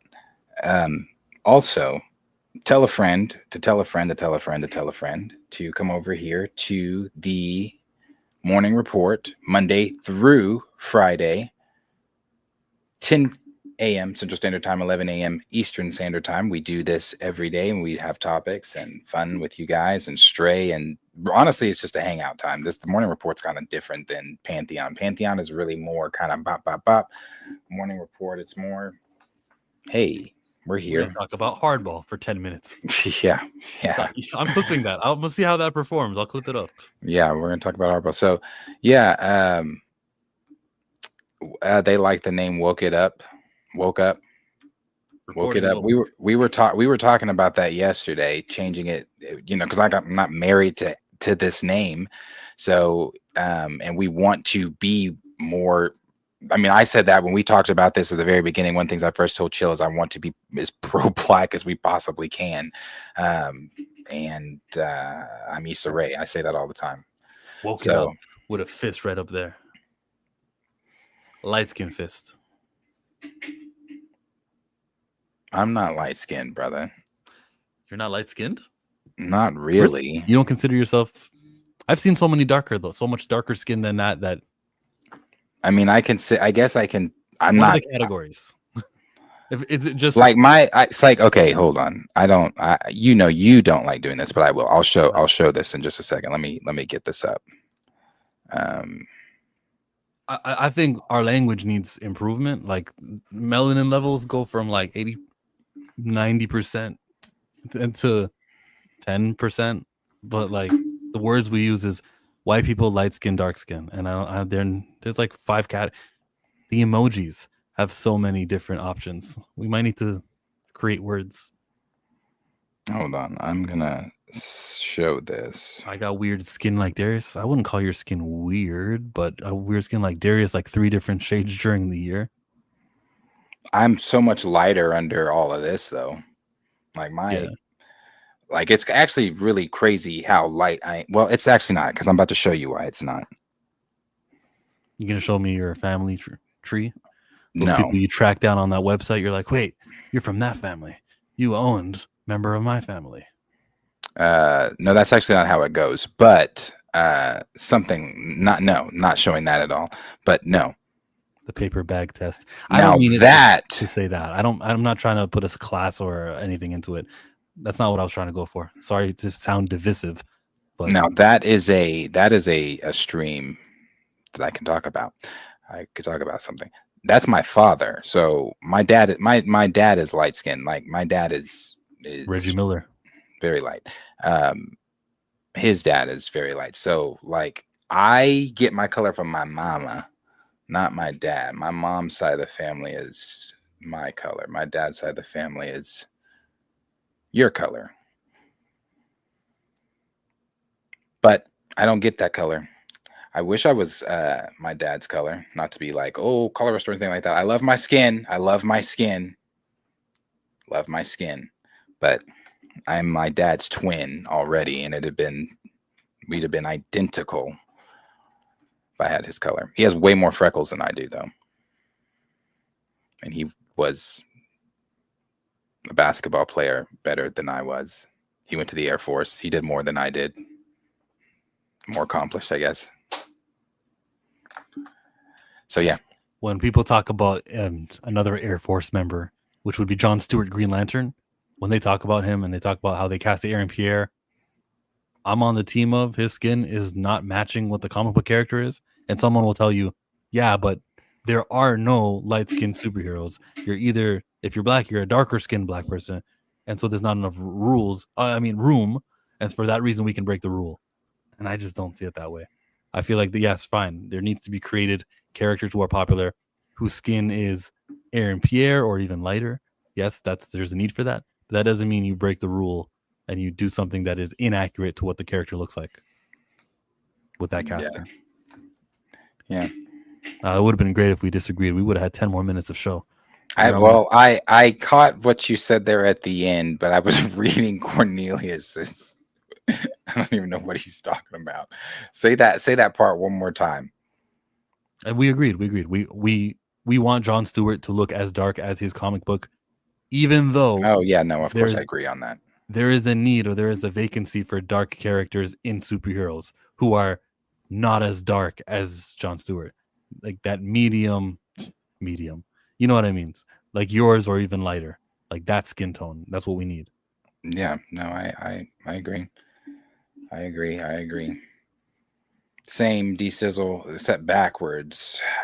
Well, actually both. My mom played basketball and ran track, but her scholarship was in track. She ran track at K-State.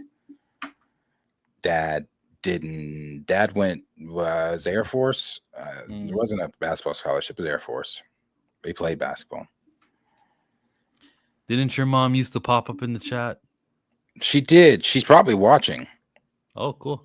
Yeah, she's probably watching. She does sometimes, though. Hi, Mom. But anyway, yeah. That is the woke it up. That's woke it up. Are we voting on that? Y'all want that? Y'all let us know what y'all want. I'll have to figure out how to incorporate that into the speech. What is it? Woke up. Yeah. Woke mornings. Woke report. What rhymes with woke? Broke. Folk? Joke. Smoke. Yoke. You got the pen where you take a toke. It's your woke toke every single day, Monday to Friday. Now, the reason I like woke is because it has to do with waking up in the morning. So the woke fanatics wouldn't work for me. That's English. Two woke blokes. I think you got to incorporate morning time. Like wake up, woke up. They get that. It makes sense. The Wookiees. I don't know. You guys let us know. You guys got to tell us what you guys think. You want the name to stay the morning report, or you want it to be woke it up, or I don't even know how to say it like that in the morning. to say it like that as in the opening. We up cheer. Hey, it's 10 o'clock Central. Woke up because here we go. Let's start with the morning report. See, it can be a segment. The morning report still stays. And then in the middle of the stream, when we're done morning report, we just remove the background and we got like something else going on and be like Melanin Mornings. Melanin Mornings. Melanin Mornings is catchy. It's catchy. I can already see a logo. It's catchy. I told you I like the little animated stuff. Us animated, melanated mornings with us animated like back to back or something like that, or our faces or something. I'm telling you that's I like that one, Michael Nemo. he keeps saying he likes it, and I'm just smiling and nodding because I don't like that one. You don't like it? It sounds cool for the first time you hear it, and then you just go, "Wait, we're not doing that." Melanin mornings. Woking up. Technically, isn't it the afternoon though? Well, we start at 10 a.m. my time. You know what's more important than the name? That these people are here in the live chat joining us, and they'll be here again tomorrow, and they were here with us yesterday. You're appreciated, no matter what we name this live stream that we're going to be doing daily. Thank you for being here. Yeah, we do, because one of my main things I thought about, I was like, because our audience is always so much bigger in the afternoon, in the evenings. Like I even thought last night I was upset with myself for not thinking of it, and I'm hopefully Marcus is not upset with us, but we should have even saved that topic, not for Thursday because that would have been too late, but asked Marcus if he wanted to do it tomorrow, like last night. Because I guarantee you, we had 80, almost 90 something people on that yesterday. We would have, in our Pantheon streams already, we already have over 100 people that are in there on Thursdays. If we would have done that topic last night, I feel like that would have been like bigger. I'm not talking like, 1K or anything like that, but it would have been bigger, a lot bigger.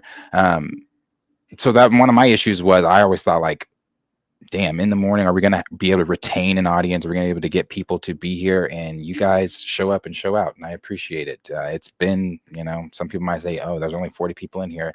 That's good for us. We appreciate that. Thank you. Yeah. Thank you. So that's why I say, tell a friend. Let's get it bigger. Get it bigger. Honestly, yeah, you guys show up. I mean, unless we do videos like Planet Fanatics yesterday, he clipped the Kang part. He didn't get the performance he wanted, but it's in the live chat now. So if you guys want to join in and give him a viewership of the Kang stuff, like it, go. We're done our stream. Go watch Planet Fanatics' clip where he took the audio levels and increased it. He got pictures of the news story as he talked over it. Go check him out, man. Yeah, thank you for that. Go check that out. And as always, like, subscribe, share with your friends. Again, tell a friend, tell a friend. We'll see you guys tomorrow morning, 10 a.m. Central Standard Time, 11 a.m. Eastern Standard Time. That has been the Woke It Up Morning Report. I am Planet Fanatics. That is Chill. We will see you guys later. Have a blessed rest of your